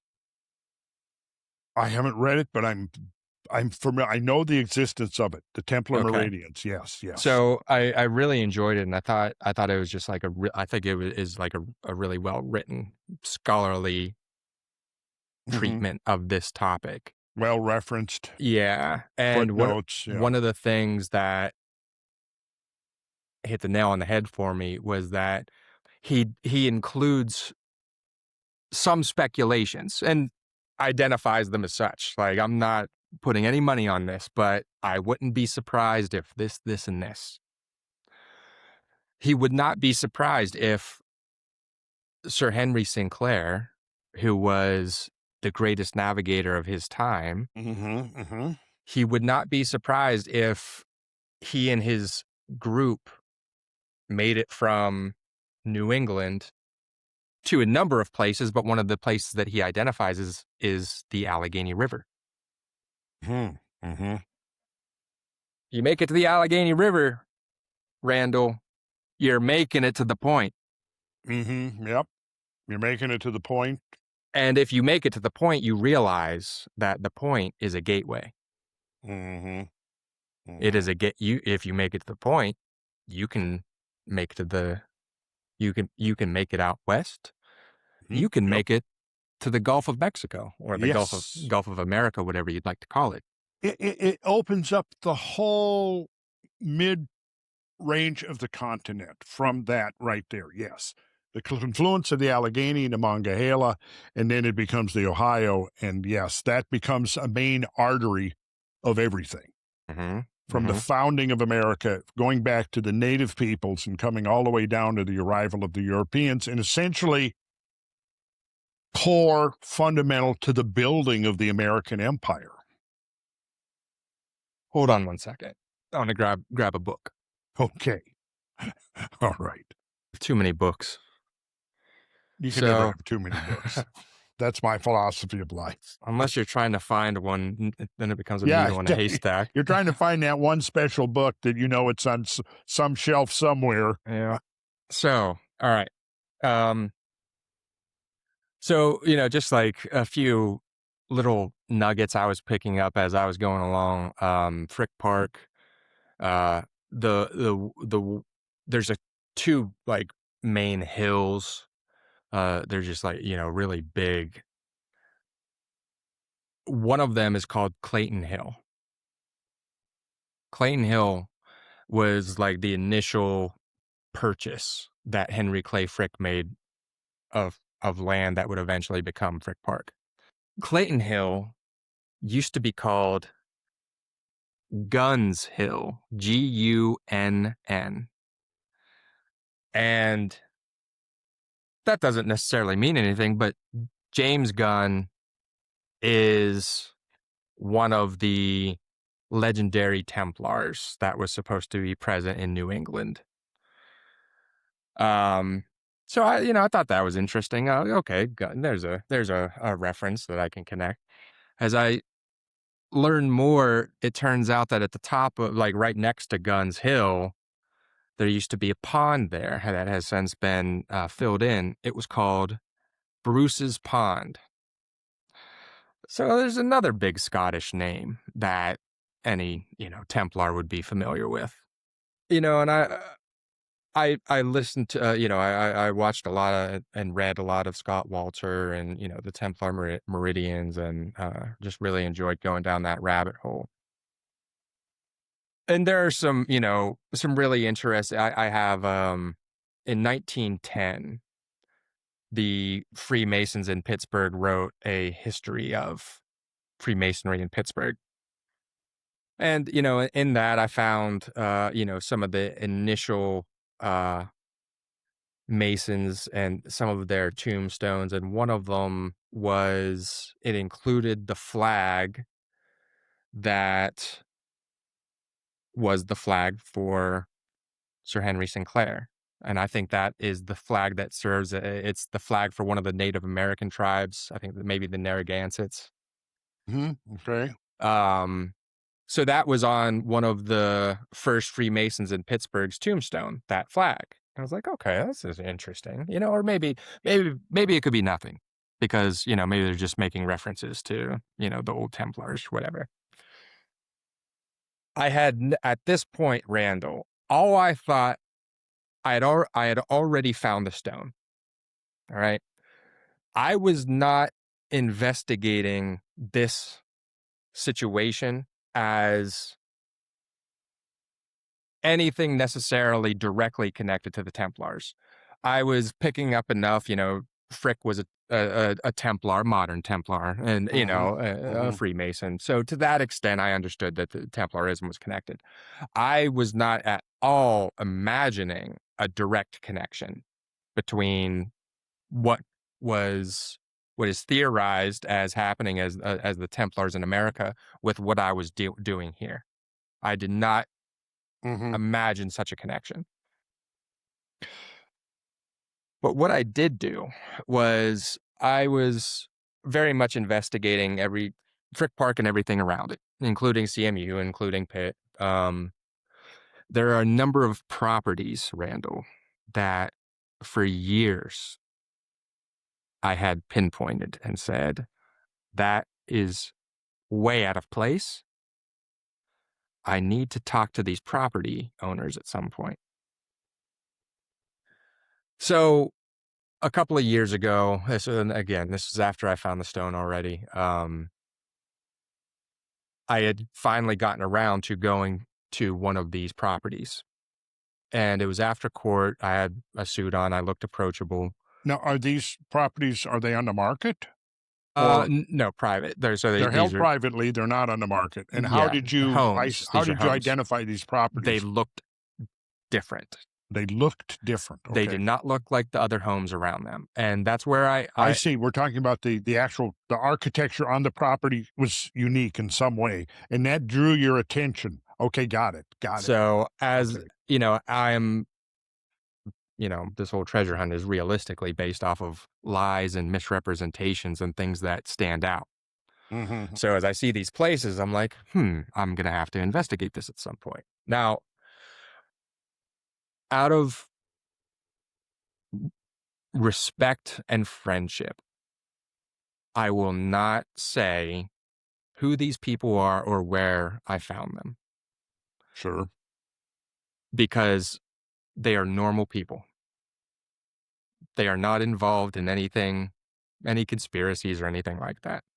So I go up to this property and I introduce myself. The person that answers the door it was like, "Can I help you?" And I give him the typical spiel, the same spiel I gave to Martha. He handed my business card. "My name is Paul Jubis. I'm a lawyer. I'm not here. I'm not suing you. I'm not selling anything. I am writing a book about the ancient history of this place, this area, and I'm pretty confident that your property might have something to do with it, might have a little bit of a history to it. And, I think it's entirely possible that I might know stuff about this place that you might not, might give you a little bit of history to your property. And I was wondering if, maybe I could sit down with you sometime and talk. And this person says, okay, well, I have painters here right now that are painting the inside of, a few rooms in the house. Maybe you can come back for some coffee sometime.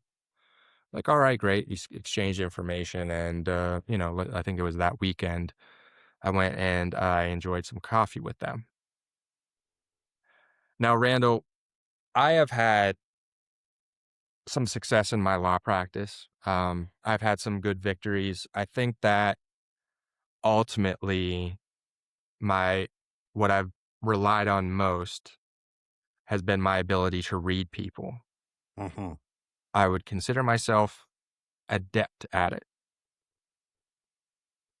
I did not get the correct read on this person. I did not realize that this person was playing me. I would come to develop a friendship with this person, and they would invite me back to this property a number of times, and we would have really interesting conversations each time. At one point, I was able to convince them to let me look around the basement.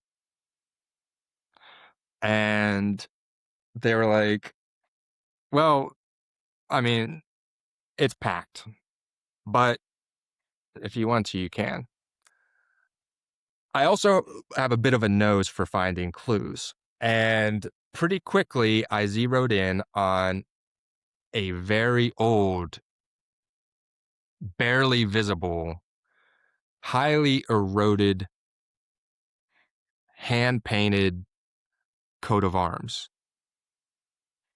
And I took a picture of it, and I came to learn through Google image search that it was the Lindsay clan coat of arms. So I thought that was pretty interesting. Now I looked up the Lindsay clan, and your typical European aristocracy. I'm not going to go all the way down that rabbit hole, but Right.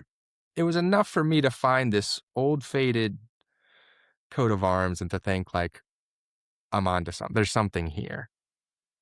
I knew there was more to this story. So this person invites me back a number of times. We have some interesting conversations. And then I realize that this person had been just kind of pulling information out of me to see if I was worthy, to see if I was worth throwing a bone to, if you will. And this person, we were sitting outside talking to one day, and this person says,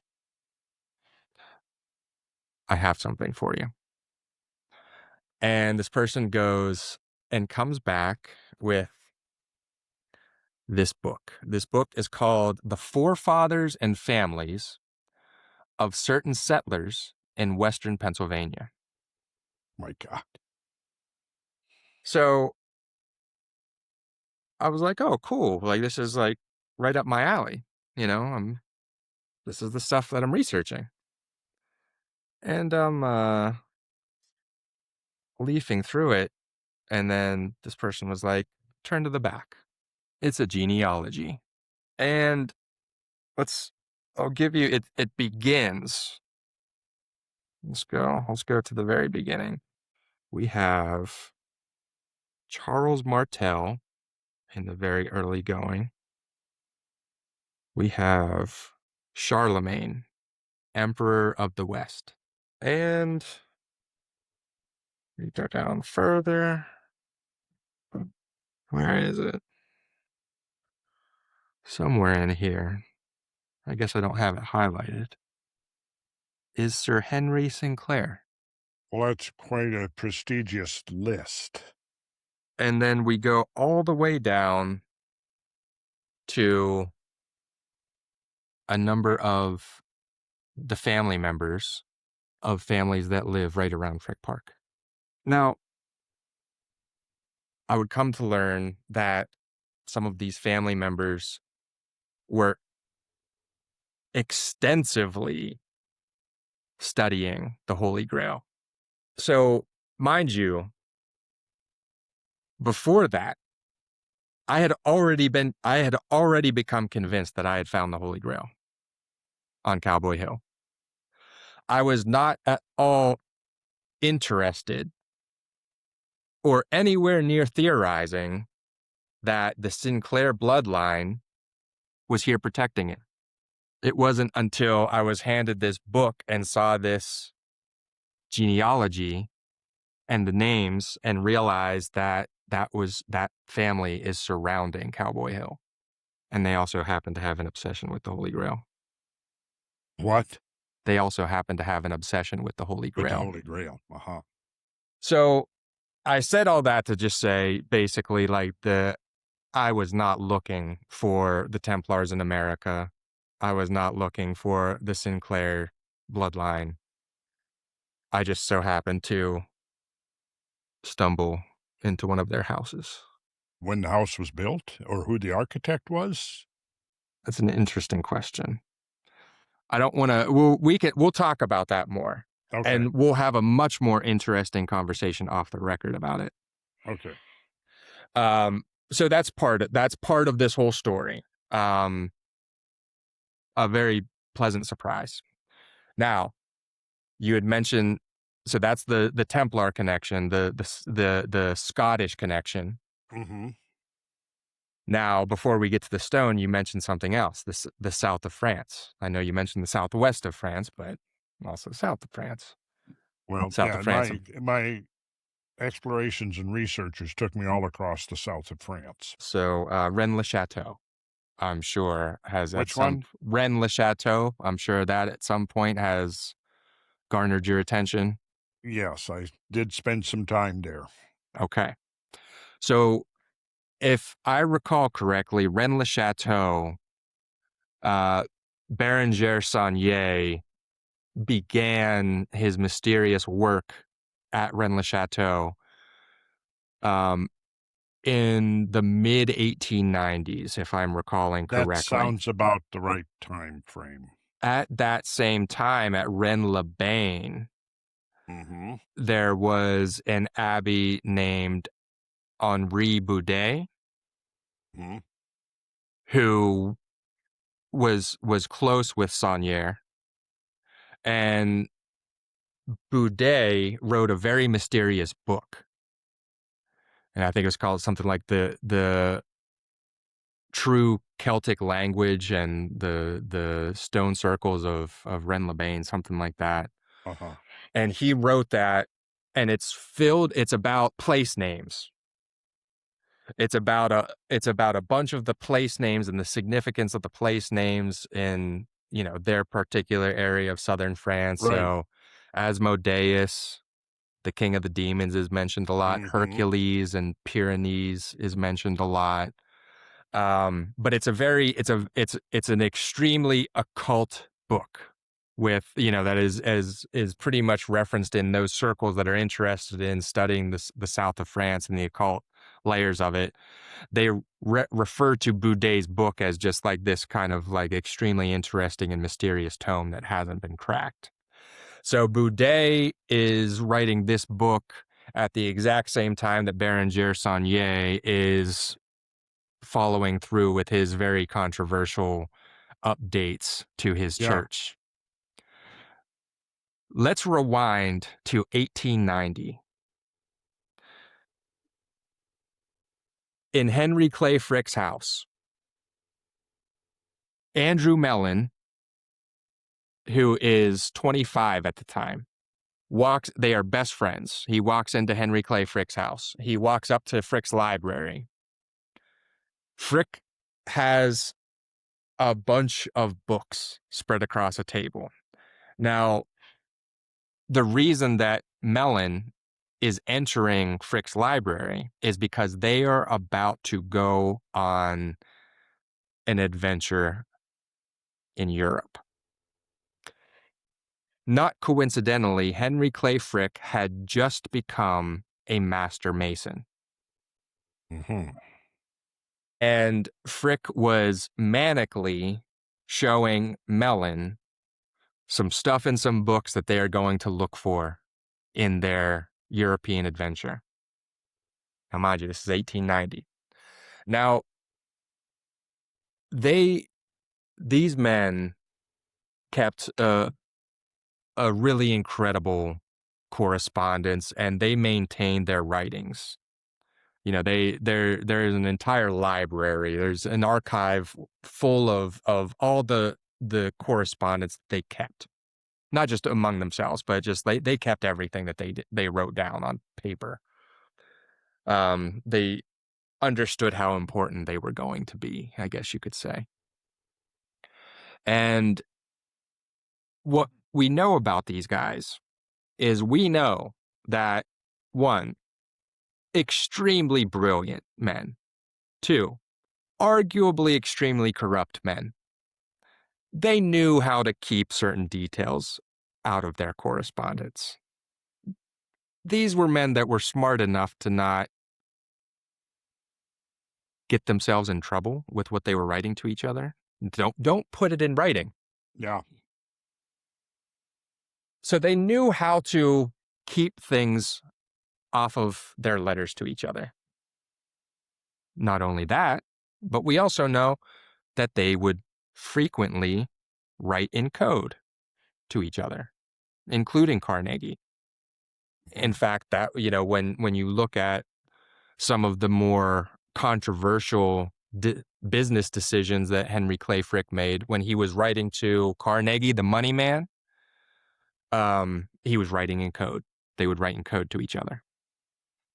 So we know two things. We know that these guys were smart enough not to implicate themselves in their writings, and we know that they write in code frequently. These guys can keep a secret if they want to. Mm-hmm. So something very interesting happens in their writings when they get to the south of France. They come across a woman, a singer, that they refer to as a woman of the night, a prostitute, that they are spending a significant amount of time with. Why are Henry Clay Frick and Andrew Mellon writing about spending a significant amount of time with a prostitute in southern France? That doesn't fit. That's the type of thing that you either keep off of your letters or you write in code about. Why are they specifically referring to a woman of the night named Emma, who is also an international performer? Now, I cannot definitively prove this, but I submit to you that the woman of the night named Emma that they were meeting in the south of France, who is an international singer, was Emma Calvé, who years later would develop a very mysterious relationship and friendship with Béranger Saunier. Mm-hmm. Mm-hmm. And would usher him around various circles, esoteric circles. I believe that Henry Clay Frick and Andrew Mellon, and I'm sure Carnegie, because his money was always tied up with them, I would not be surprised. I have no paper trail to prove this, so I'm purely speculating here. I would not be surprised if during that initial visit in 1890, if Frick and Mellon didn't, who just became a master mason, I would not be surprised if with all of their money, they make some connections with Emma Calvé and the Templar influence in southern France, and some of that money doesn't eventually find its way into the hands of Béranger Saunier. So I started going down that rabbit hole, and there's a number of there's some additional evidence to indicate that Frick was pointing in that direction. he has a stained glass window in his house. There are actually 4 stained glass windows with 4 women from famous novels or poems. Uh-huh. One of them is Marguerite from Faust. Marguerite from Faust sells her soul to the devil, and she sacrifices her child in order to solidify that deal with the devil. Emma Calvé famously portrayed Marguerite from Faust. So the reason that I just went on a bit of a tangent, although you brought both of those things up, I talked about the potential, the speculative. Well, actually, I don't know if it is speculative. The Scottish Templar influence here. I said I brought that part up to say that is one theory as to the origin of how that stone got here. One theory is that the Scottish Templars brought it here. They made it to Allegheny, the Allegheny River, which means they made it to Pittsburgh. And if you are probably you make it to Pittsburgh, you make it to the point, you're going to explore that place, especially when you find a massive mound right there. You're going to realize that this is a special place.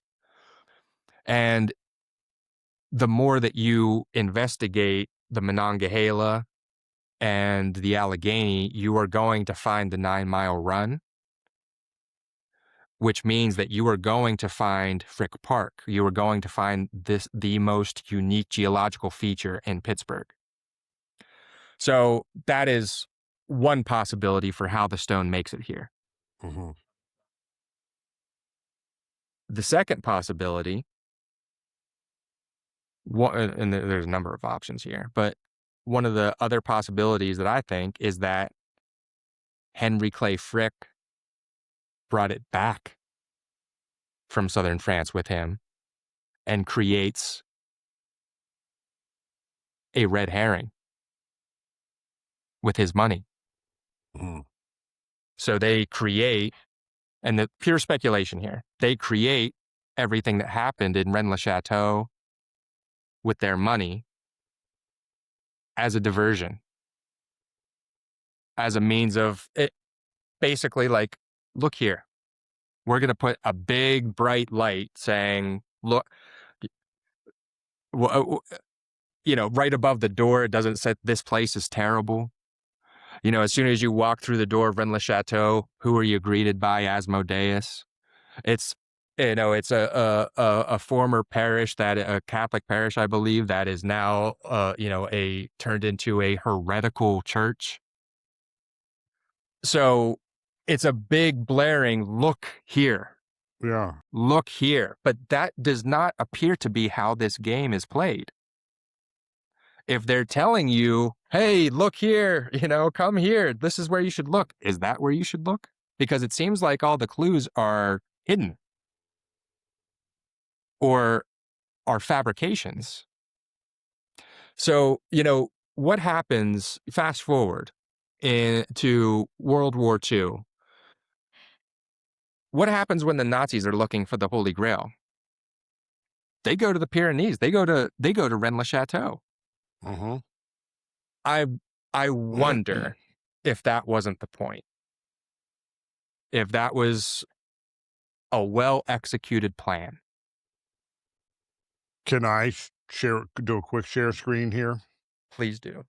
Now, this is when you walk into the little church there, Rennes-le-Château. You go past Asmodeus, and right on the other side of Asmodeus is an altar with this on it. The Holy Grail. So if you stood back here, if you could see this, Asmodeus would be over here to the left. Okay. And Asmodeus is presiding right over a chessboard, I believe? Yes, as I recall. I actually have a photo of Asmodeus that I took, but it's not immediately handy.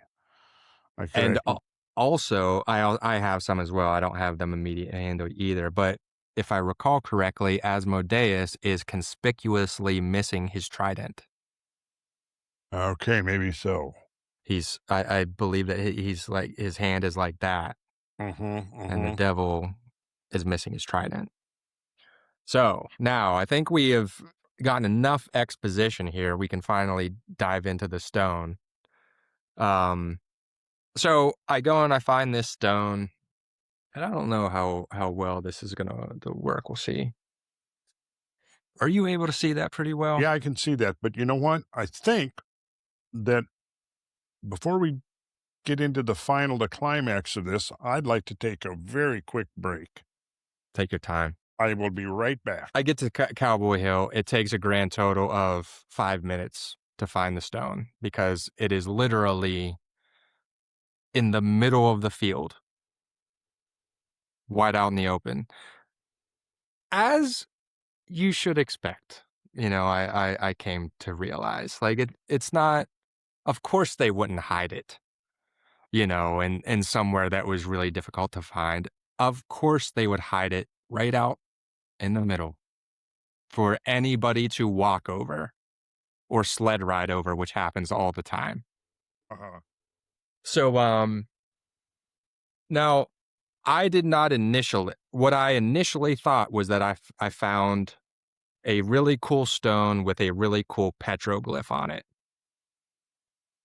I did not think that this stone was any stone in particular. Um, in fact, I also was looking at it incorrectly. I was looking at it from the wrong perspective. I thought so. If you can see here. So here is what I believe is the Grail. It's a symbol. I at the at the time I thought that I don't know how well you can see the serpent I here. I'll actually Yeah, I can see it. okay, and I'm going to show you the outline. So this is the outline. This is what it looks like. This is the outline of the glyph that is on the stone. Now, initially, let me see if I can do something here. So initially, let's see, I'll do this. So initially, and this isn't the exact right angle, but I thought that we'll call it the trident. I thought that the trident was supposed to be like upwards. So I thought that it was supposed to be aligned upwards. I didn't realize that I was off on that. So I'm going to tell you how I like finally cracked this thing. The first thing that happened was I realized the most important clue that Henry Clay Frick had left. It was this portrait. So that is Helen Frick. That is who would become the executrix of his will, his heiress. She became the wealthiest woman on earth. Well, wealthiest woman in America when he died because she got his money. Um, Now, I would be remiss if I did not say, before introducing anything else about this painting, that Helen absolutely hated this painting. This is a very dainty, girly, not Helen picture. Helen was a rebel. If punk rock existed in the late 1800s and early 1900s, Ah, Helen would have had a mohawk and a leather jacket. But that wasn't around. Helen hated society. She referred to people in secret societies as those people. So when Helen would move around, her father's mansions, from time to time she would come in contact with checkerboards, of course. She would hopscotch through them so as to not step on the wrong thing. She did not want to engage with the esoteric components of whatever her father was up to, which is really interesting because I would come to learn that she was the one responsible for the treasure hunt. So anyway, I had to clarify that this is not a good representation of Helen as a person.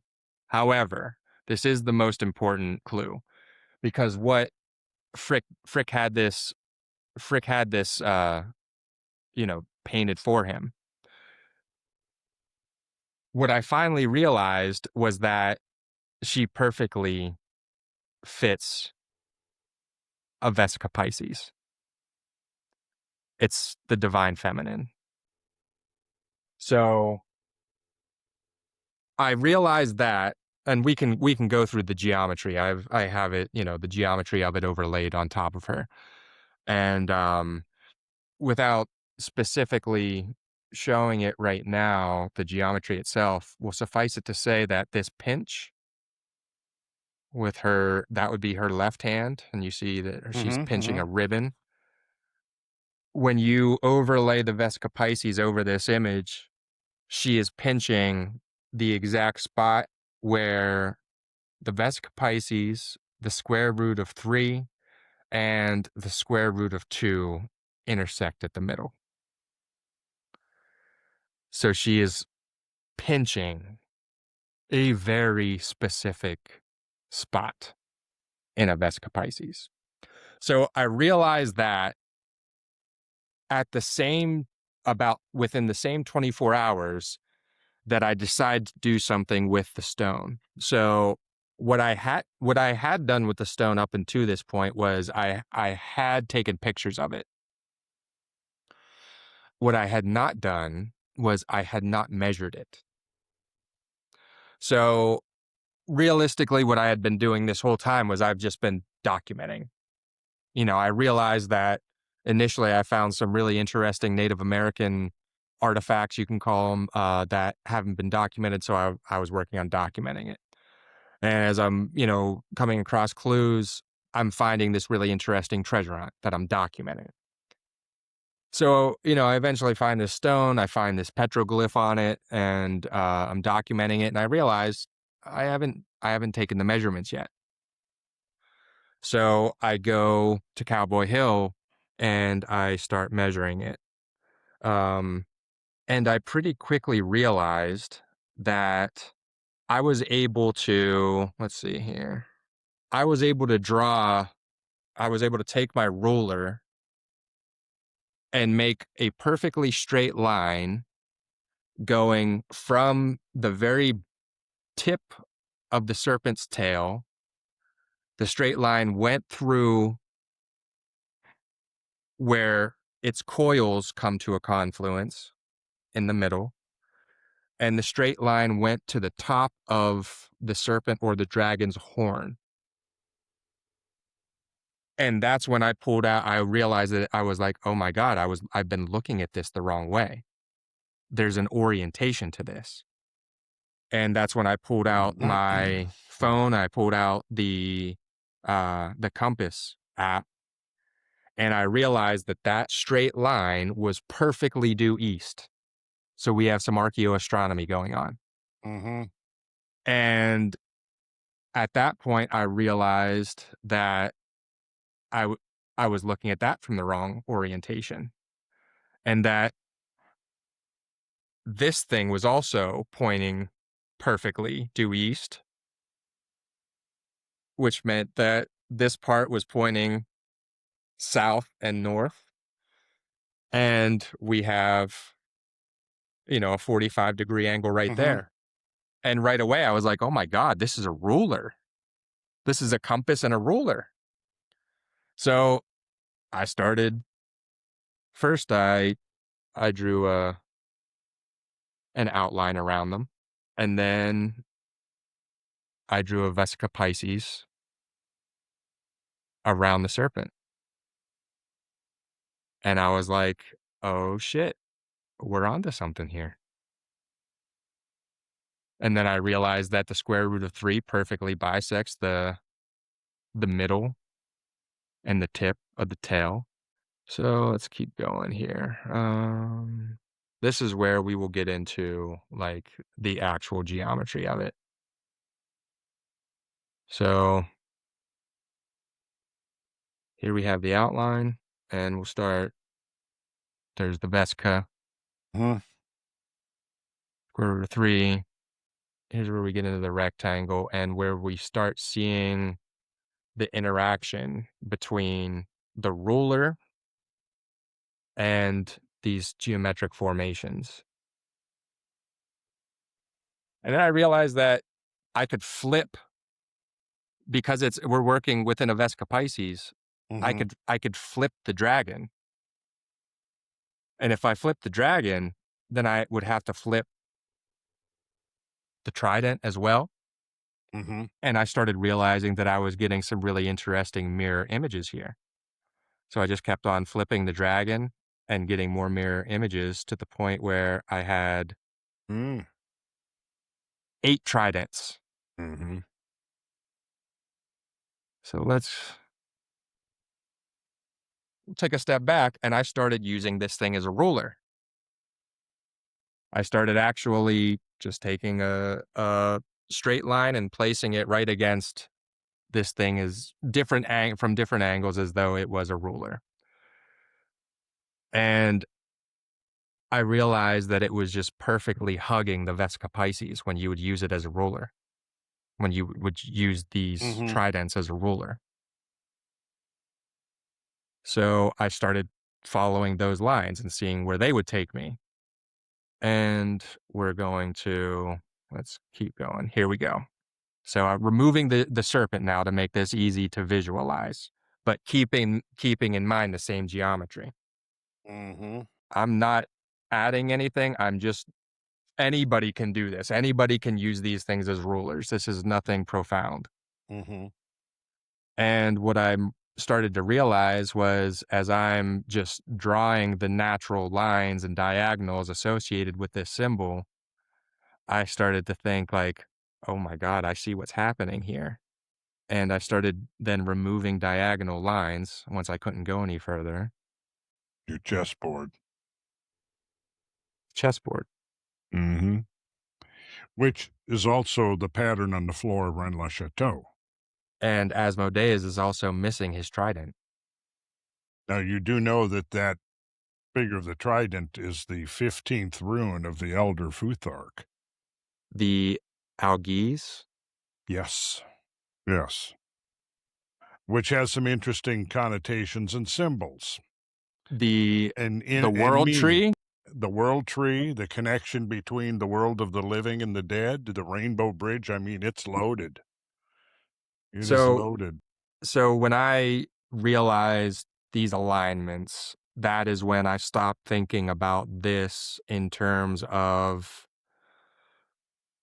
just a cool petroglyph that, maybe Henry Clay Frick saw some significance to, and, maybe there was an interesting history in there. I went from that to, holy shit, this is ticking all the boxes for the Holy Grail. And, we can go much further into it, but, and I'll do this real quick. Um, I'm going to step back to that bookshelf right there and grab a book. okay. Just show you this quick. There's a lot more elaborations on this. This is I'm seeing a mirror image. Can you read it?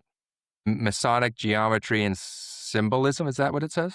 Restorations of Oh, Masonic restorations of it. geometry. Yeah. Interesting.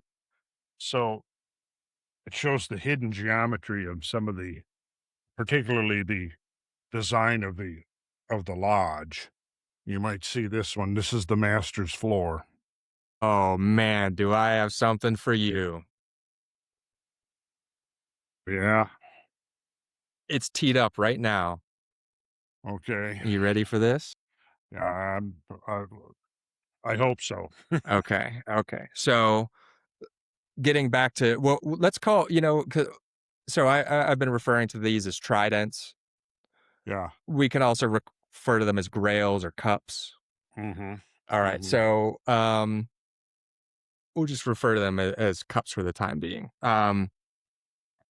These things create a number of really interesting geometries. They can create, as I just showed you, a chessboard.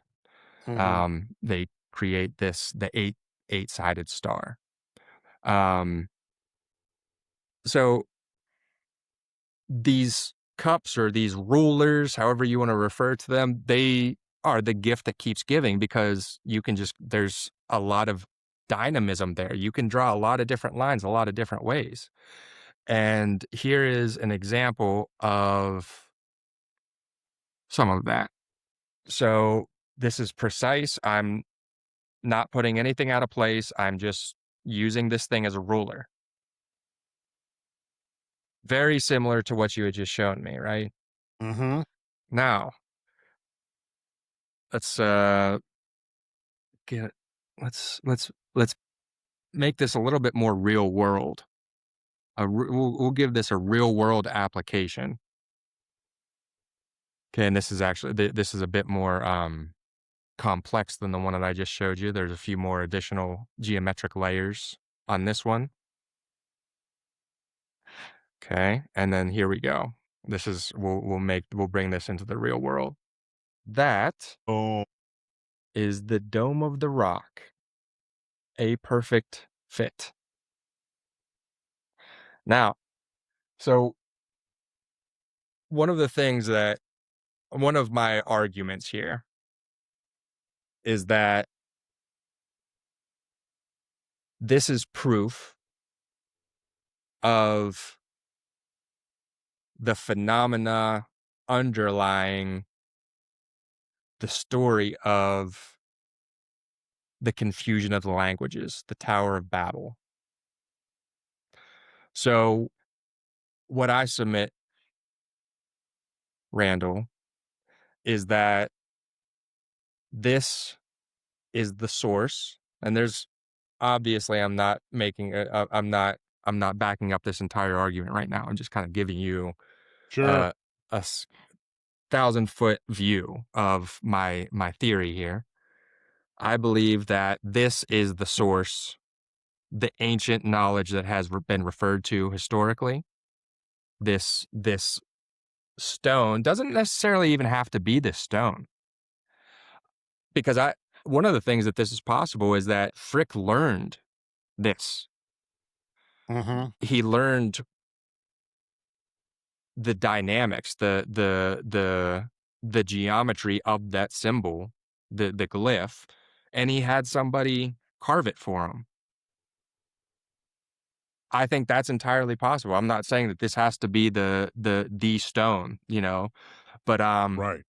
so what I do submit, though, is that this glyph is the source of this ancient knowledge, but more so, it is the source of the ancient language, the ancient one world language that was in place prior to the fall of the Tower of Babel that led to the confusion of the languages. And let me show you some of the other evidence. And some of this we'll have to get to at a later date, because I am quite confident you will geek out over it as well. When we start, because it starts getting into harmonics, Uh-huh. Uh-huh. but we won't wait. There's no need for us to go down that rabbit hole today. Okay. Now I hope that you can see this clearly. Okay. So you can't see this one clearly, but this is one of the Nazca lines. Okay. So here, this is, I didn't do this. Somebody else created a more easily interpretable version of that Nazca line. Okay. Okay. So it's, to my understanding, the Nazca lines are something like, 2,000 years old at least. Now, what we have here, and I don't know how well you can see this, but let me see if I can maybe turn the brightness on this down a little bit. Can you make out the Vesica Pisces there a little bit better? Yes, I can see Okay. it. Yeah. Okay. So, spoiler alert, suffice it to say that this Nazca line fits perfectly within the geometry that not only flows through the Vesica Pisces, but also the eight-sided star, which is a separate geometry, which we'll get into at another time. But every proportion is perfectly nailed. Hmm. So you've got a central square. Stop right there. So you've got, let's see, it looks like you're doing what has kind of been called the sacred cut. So if you take the compass, you set it to half the diagonal, then you put the point of the compass on the corners of the orange square and you draw arcs, it will intersect each of the side of the square in a ratio that's derivative of the square root of 2. And it looks to me like that's exactly what is there. On the scale that I'm looking at here, it's hard to tell exactly, but I think that's what was done.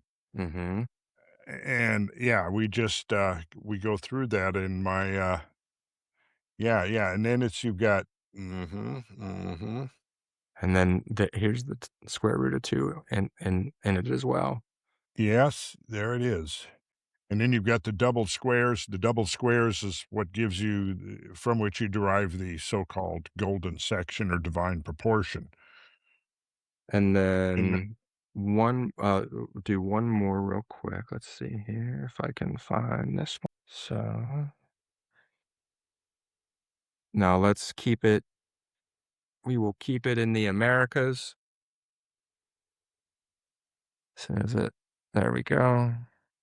I'm sure you recognize this guy. oh yeah, And we can just go through the hmm, exact same exercise here with a perfect fit and very similar to Helen's pinch.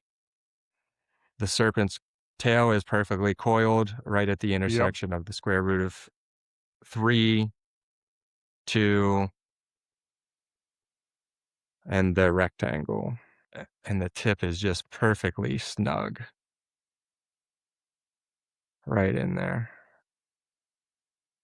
right at the square root of 5.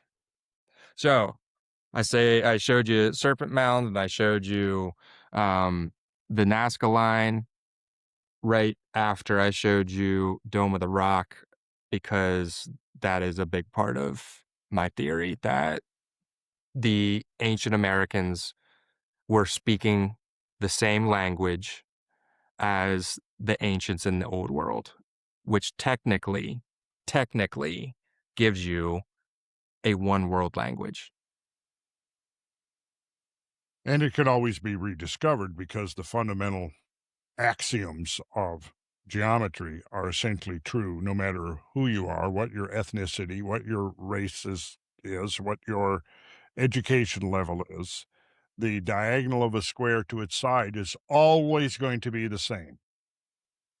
It's not going to vary. The long axis to the short axis of the vesica is always going to be the same. And anyone who can figure out to draw two circles on the ground of the same radius such that one of them, the center of one juxtaposes on the circumference of the other, can theoretically rediscover the entire edifice of geometry from that diagram. I did. Randall, I didn't know shit about geometry. I was a C student in math. That's why I became a lawyer. Okay. I didn't know anything about geometry until I started drawing lines from that trident. Uh-huh. Well, it's interesting that you've come upon the octalpha, which is a central symbol in Freemasonry, which contains layers of meaning uh, that would be way beyond the scope of what we're talking about here tonight. But so much of what you're showing here and where this has led to, and this was the synchronicity in my mind, where I got so intrigued, and why Trent was there too, because Trent had been, was working with me to record these lessons in sacred geometry, where I'm basically demonstrating the whole system of dynamic symmetry. And dynamic symmetry begins with a square, side unity, diagonal square root of 2, and then from there generates the root 3, the root 4, which is the double square, the root 5, which uh, embodies the golden section. So it's all right there. And each one of those is its own pathway into a whole realm that can now be applied to symbolism, to architecture, to art, to science. And I think we're actually discovering now that these patterns are actually fundamental as far as causing, let's say, I think you used the word earlier. Did you use the word harmonics? Yes. That's the key to harmonics here is by adjusting the wavelengths of various frequencies so they become constructively in phase.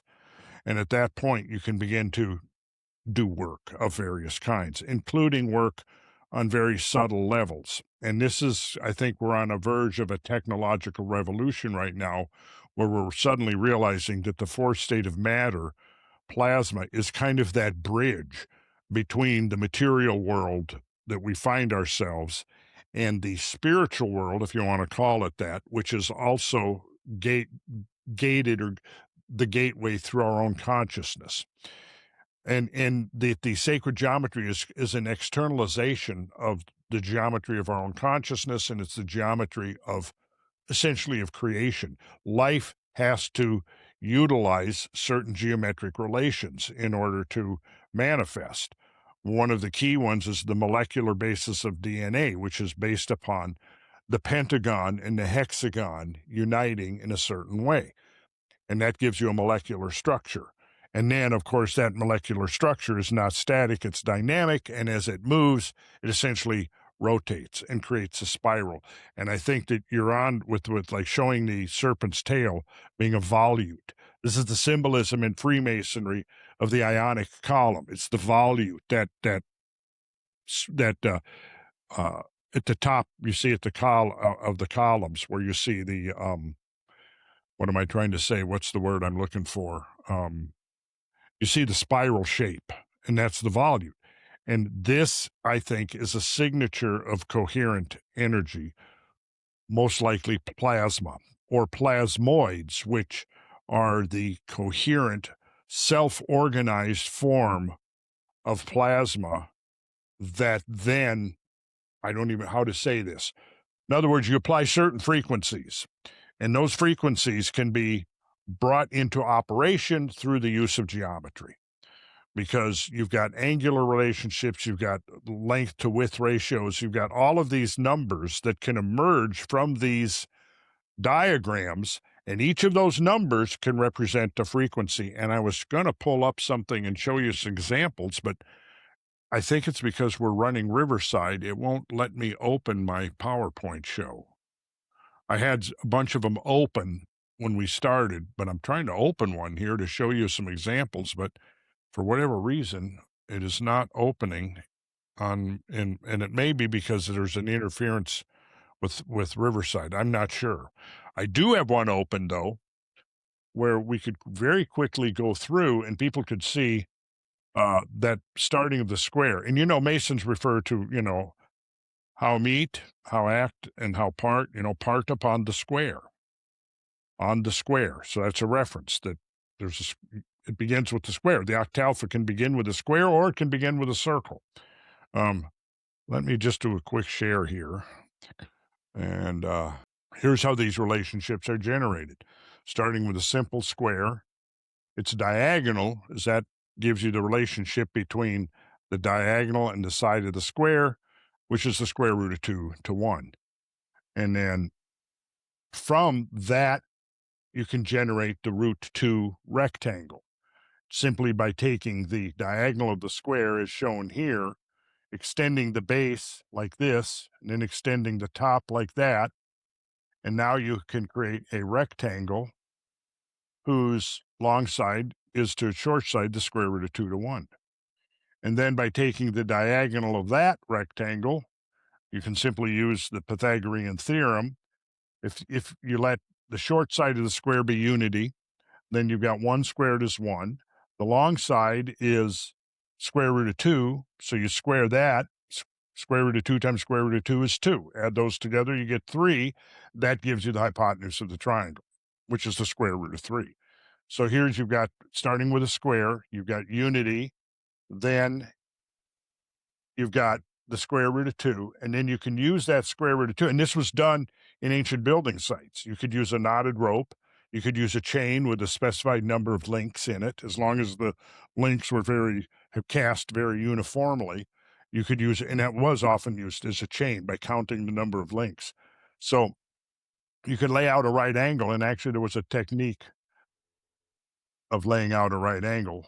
But what I'm showing here is the integration of multiple amplifications, where the standard of multiplication is the root 2. So you get this series of concentric circles. This was oftentimes used as a template for the building of temples. But we can go through the Yeah. whole sequence here, and then from the root 3 rectangle,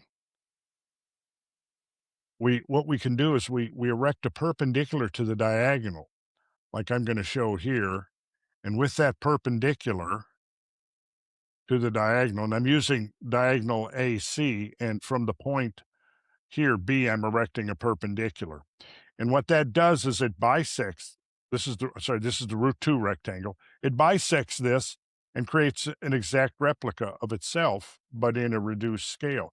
So what we have here is some scale invariance, which is what makes this a dynamic rectangle, because it has this capacity for infinite self-replication, and that's why it's called dynamic. So you've got a whole series of similar triangles here, all the same shape, just different size, and then from those you get these, as it says, it establishes the basis for fractal self-similarity. And then then from there you can create this. Mm, interesting. And then of course you can go to the macro scale or the micro scale. Now, in the old days, we were limited to drawing this with square and compass, Yeah. but now we can digitally reproduce it. So I'm showing in this course that I'm doing, I'm showing how to do this both manually in the classical traditional sense and how we can do these diagrams digitally.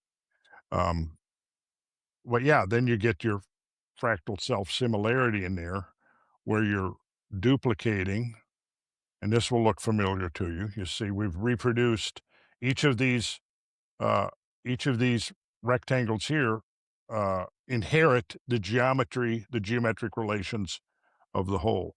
And each of the diagonals, the intersecting points, gives you these points of potency here, which define these invisible root 2 rectangles within the initial composition. And then you can use those, as you see here, and you did a very similar thing yourself, you see. So this is reproducing a whole series of root 2 rectangles that inherit all the properties of the original. And then we go to the next one out of that. From the root 3 rectangle, we construct that from the root 2.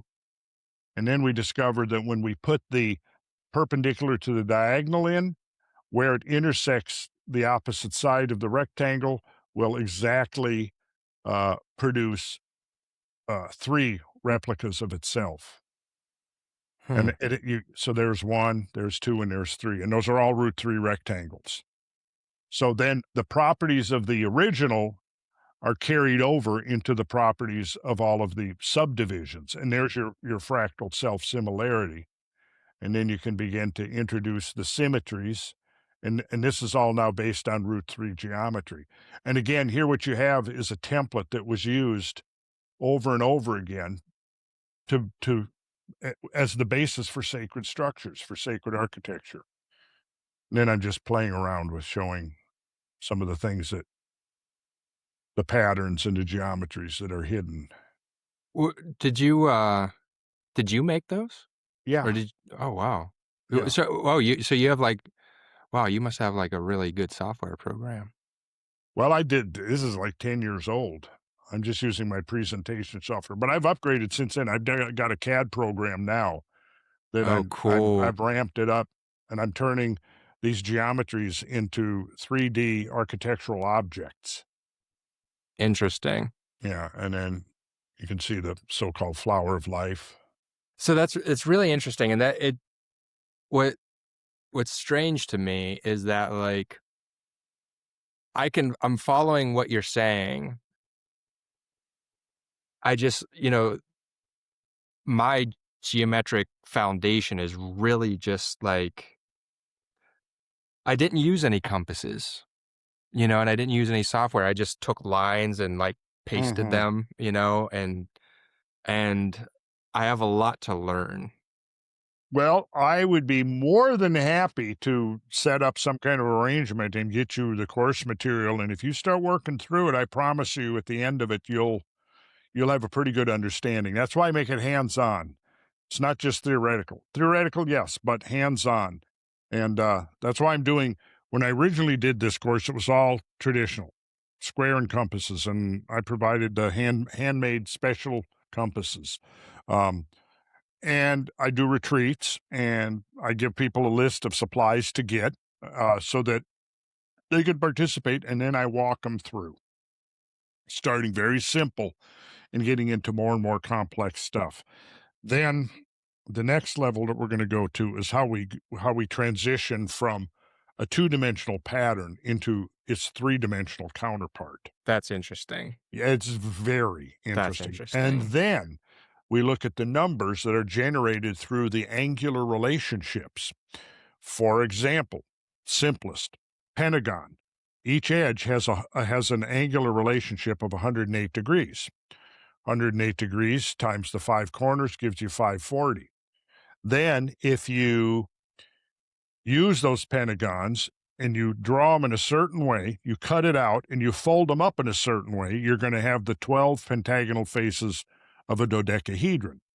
And then, if you take those 12 faces with their internal angles of 540, you get 6,480 degrees, which is one season of the great year based upon the precessional cycle of 25,920 years. And if you look at the symbolism of the, like, for example, a prominent example, the western facade entry to Chartres Cathedral, and you've got the figure of Christ in majesty, and what's he seated inside? A vesica. Surrounding that vesica are four symbolic animals: a bull, a lion, an eagle, a man, sometimes an angel, other times with wings. Well, what's that? The bull is Taurus, the lion is Leo, the eagle is Scorpio, which the constellation of Aquila rises as far as a time marker.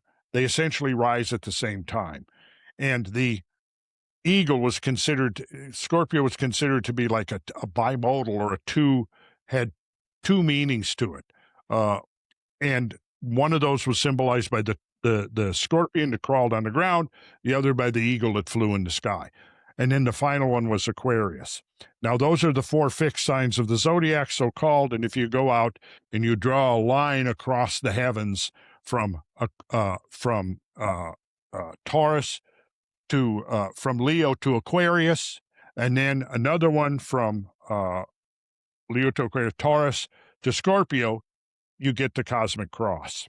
And it's that cosmic cross that's rotating at 50 arc seconds per year, meaning that the whole rotation takes 25,920 years, give or take, because we're dealing with nature here. But it could be that the ancients knew what the ideal tempo was, because this is where we've inherited that number from.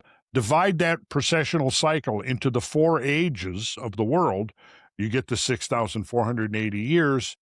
You double that and you get 12,960, which is virtually the great dividing line marked by in terms of the real world planet that we inhabit, marked by the Younger Dryas transition, which was a major turning point, probably the most prominent turning point on the history of the biosphere on planet Earth in at least 2.5 million years. And it fits right in. It fits right there. So, I mean, so what it goes into is that the numbers related to these patterns here, they not only measure spatial relationships, they measure cycles of time in terms of the periodicity of the orbits of the planets, the rotation on their axis. And that is, to me, why sacred geometry, if you can want to call it sacred geometry, that's, to me, justifies calling it sacred geometry, because it does apply to so much. And the skeptic can go, well, it's not exact, right? But if I'm trying to reconstruct a building of old, and I'm looking to reconnect or reconstruct the units of measurement that they were using, what I do is I take lots and lots of measurements, and then I look at, okay, how many of those measurements are integral values of some fundamental unit or submultiples of that integral unit. And once you've built up enough statistical base based on your number of measurements, you can usually infer here is the standard of measure that was used. And once you get that, that's when you realize that there is a universal standard of measurement that integrated all of these relationships, from starting with the Egyptian Riemann to the royal cubit to the Palestinian cubit to the Roman pace to the megalithic yard, and on, that are ultimately based upon these dynamic relations of root 2, root 3, root 4, root 5, and so on. So it looks to me like you have come upon something here with this particular path that you've been following. It's led you right into this realm of sacred or harmonic geometry, if you'd rather call it that. The next level where this is going is what I wanted to show you, but for whatever reason, I can't open the damn show. But I'll get into this and leave it at this, because we probably need to wrap up this conversation, even though I'm having a really fun time. But it looks like these same frequencies, the same frequencies, and we can see them. In fact, the traditional, the ancient musical scale was based upon a cycle per second frequency for the note A, which was the beginning of the octave, of 432 cycles per second. And 432, 864 are part of what I call the canon of numerical cosmology. The canon of numerical cosmology is derivative directly from the patterns and forms of sacred geometry. For example, the icosahedron, which is one of the 5 Platonic solids.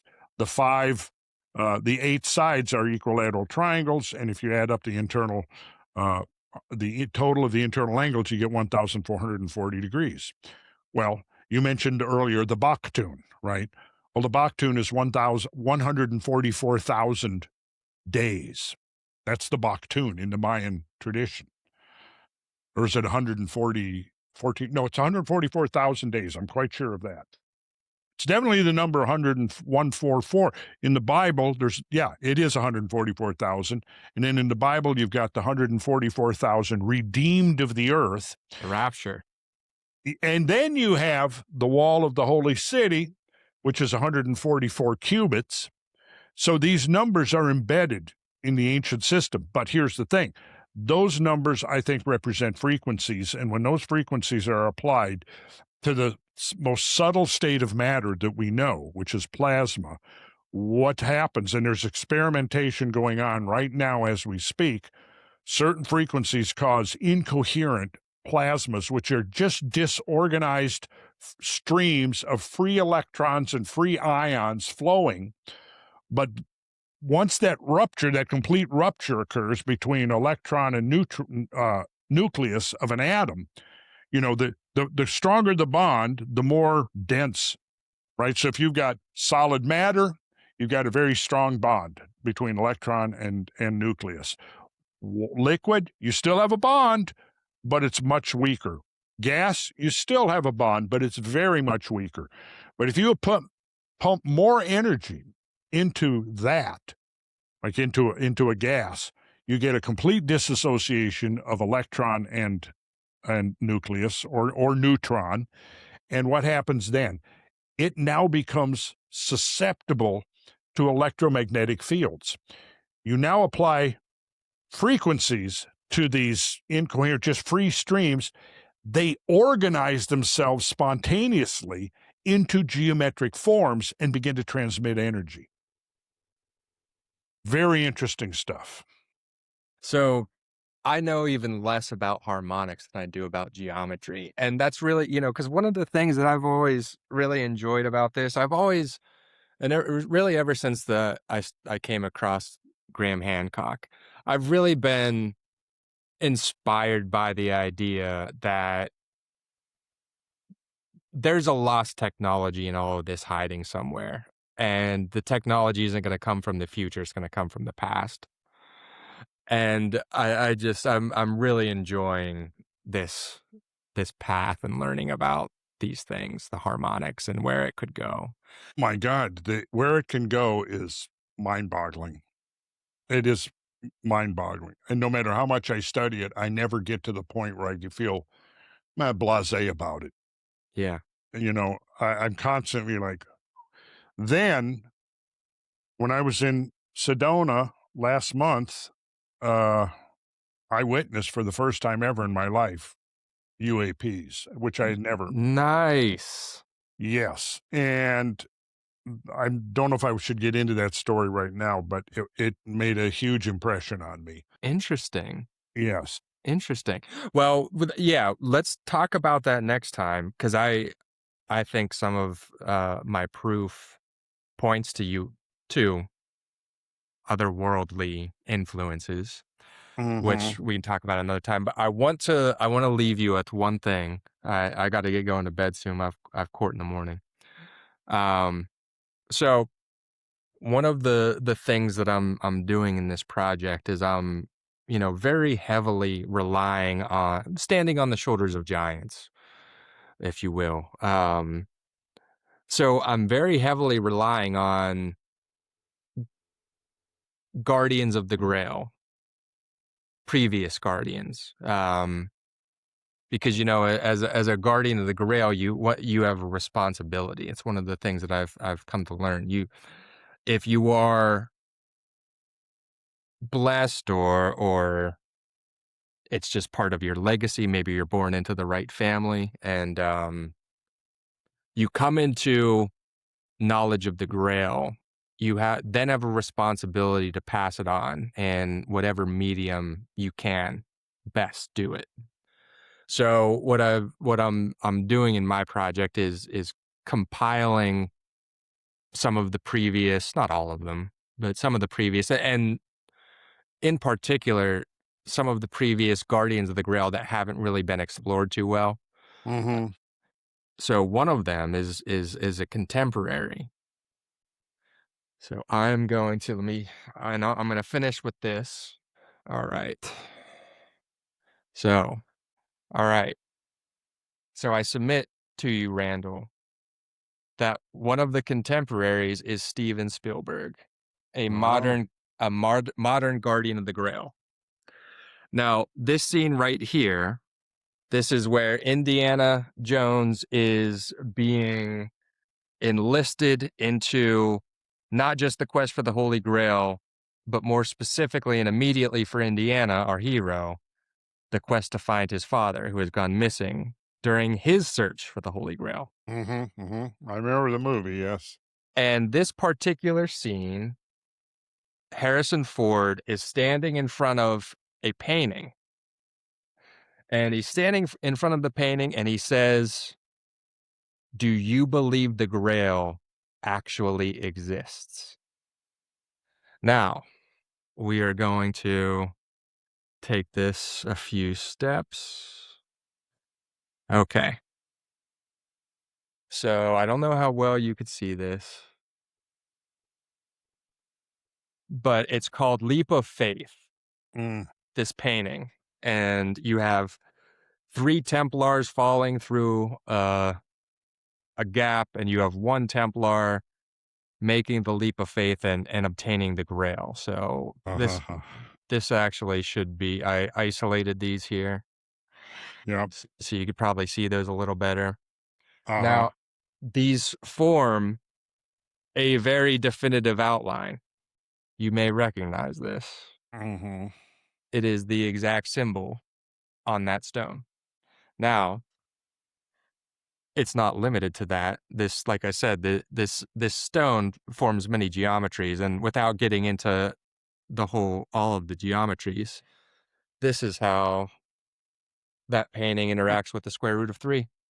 And that is exactly how Indiana Jones in the movie finds the Holy Grail. He takes the leap of faith. He walks out into Right. what he thinks is an abyss until his foot hits ground, a Well, you bridge. know, the algus, the futhark, if you look into the symbolism of that, it's a protective. The reason I kind of remember that one from a lot of the other symbols is because back when my brother and I were building houses and we would pour the footings, this is a protection rune. So while the concrete was still wet, we would etch this rune into the concrete. And interestingly, only one time we were building an addition onto a house, and it was going to be a master bathroom suite. And so we had the footings poured and we had the protection rune in there. And we also had a Kabbalistic symbol for protection, right? Which is a completely different uh, tradition than the Nordic tradition here, but they both serve the same purpose. They were protection symbols, and we would always put those into our concrete footings. Well, we left. The people came home, and I think they were. I found out later that they were very fundamentalist, like Christians or something, and they saw this um in there, and they scratched it out. And the next morning we get to the job and my brother and I look at it, we go, uh-oh. So, okay, well, we went ahead and built this beautiful bathroom. And the only thing that we didn't do within our contract was the tile work. They had somebody that they contracted with the tile work. And so we didn't, we handle everything else. We had the comprehensive contract, handle all this, everything pretty much, except for the tile work, which came at the very end, right? Well, a few years go by and we get a call from these people and we go, oh, okay, what are they calling about? So we go back there and we look and the floor of their shower stall is completely shot. And what had happened is the caulk had dried out around the edges. Uh, the grout had shrunk somewhat, but most importantly, there was no shower pan under it. So this had been leaking through for, I don't know, 3 or 4 years, and it destroyed their floor, right? So we had to tear up the whole thing. It cost them probably $10,000 to tear all that out and redo it. Anyway, we thought, okay, we were not surprised. We expected that you know, because we very seldom get callbacks. Right, I've been doing this a long time. We've been doing this a long time. We got good people. We know what we're doing, and we don't hardly ever get callbacks. Like if a tree falls on something, that's different. Force majeure. But this was clearly a mistake that was done by somebody who was not within our control, and it was a very expensive mistake to fix.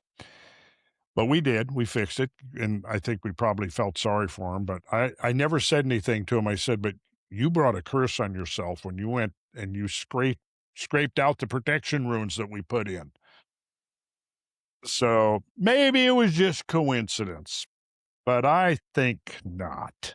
Not many But of it was those exist. that's one of them right there, and what's interesting, it has a dual meaning. It's a protection rune, but it also means a bridge. So looking at that image there of the Templar, yeah, yep. It also means a bridge. And it symbolizes, like I said earlier, it's the bridge between the worlds. It's the bridge between the world of life and the world of death. It has broad applications, symbolical applications. But so there we go. Spielberg, man. Okay, Spielberg. I didn't. Hmm, okay. I'll have to start paying closer to. I haven't seen his latest movie. Have you, about alien? I did. I think that I mean it's interesting. I mean, he obviously started making this before this current disclosure moment that we're Yeah, involved in. yeah. And I think that he would probably change some things Okay. given what has come out. I think he could have been a little bit more aggressive because I do believe that he knows he's been read into certain things. I wouldn't be Uh, surprised. and but it was interesting. I think for our purposes of this part of this discussion, it's his movie that's called Ready Player One. Have you heard of that? Or No, I don't think so. okay, so that came out in I'd say probably like within the last 6 years or something like that. And it's about, long story short, where you know, kind of somewhat post-apocalyptic America. The economy has crashed, and people are essentially living in virtual reality worlds. And the the tech giant that created this one virtual reality world that everybody takes part in created a treasure hunt when he died in it, and left a number of keys that when people collected them, you would be able to open up the great treasure at the end of the hunt. Mm. And in this movie, the main character's name is Parcival. Oh, well, Parcival was one of the key knights that found and recovered the Grail. That's the name of my podcast, the Parcival Chronicles. Yeah, and it's kind of also a, what do you call it? An antonym? Is it an antonym? With a slight change in pronunciation, it becomes pierce the veil. Yes. Just like apocalypse, with a slight change, it becomes epoch of the ellipse. Oh, yeah. You go down that rabbit hole, you're going to find some interesting stuff. Well, So let's end with a quote. I have a quote by, I don't know if you've ever read John Michel. He was one of my favorites. so that book, what you reference it in one of your Grail talks, that book is on my to-do list.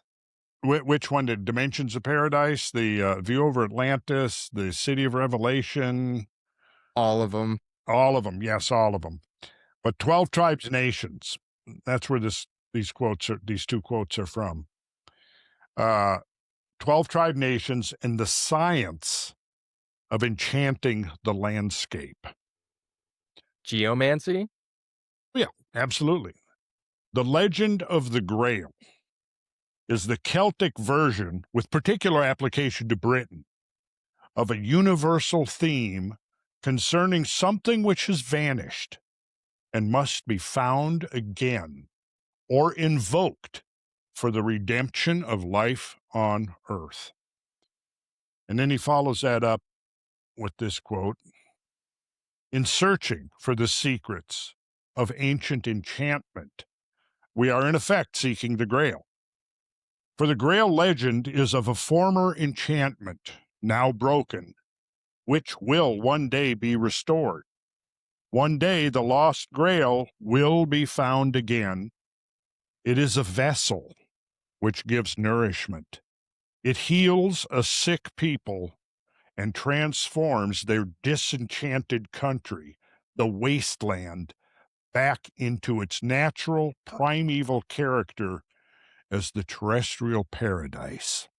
Now, what if this ancient tradition, whatever, through the venues, through the various mystical orders, the Masons and the Kabbalists and the Sufis, and what if a central part of their mission was the preservation of these blueprints, how we can recreate the Grail?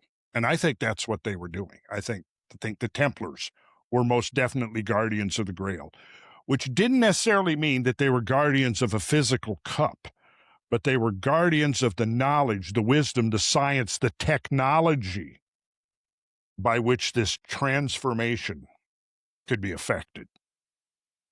And that's what happened. They're all out. When Parcival finds the Grail, he brings back the king, drinks from it, and he's restored from his ailment, from his illness, from which he's been bedridden, right? The wasteland round about restores to fecundity and fertility. It revives, because the secret of the Grail is that the king and the land are one. They're both operating on the same frequency. So the frequency that will restore and revive the king is also the frequency that will restore and revive the land. I think that's part of the secret. And we could be, Paul, on the verge of rediscovering that secret, which has been lost, but preserved and transmitted to us down through the generations, to the centuries, through the ages, at sometimes great cost. I believe we are, Randall. Okay. Well, on that note, I think we'll sign off. We both, I think, need to get our beauty rest. Yes, yeah. Especially me. It was great to see you. Great to talk to you again. And Well, there's in some further depth this time. conversations in our future.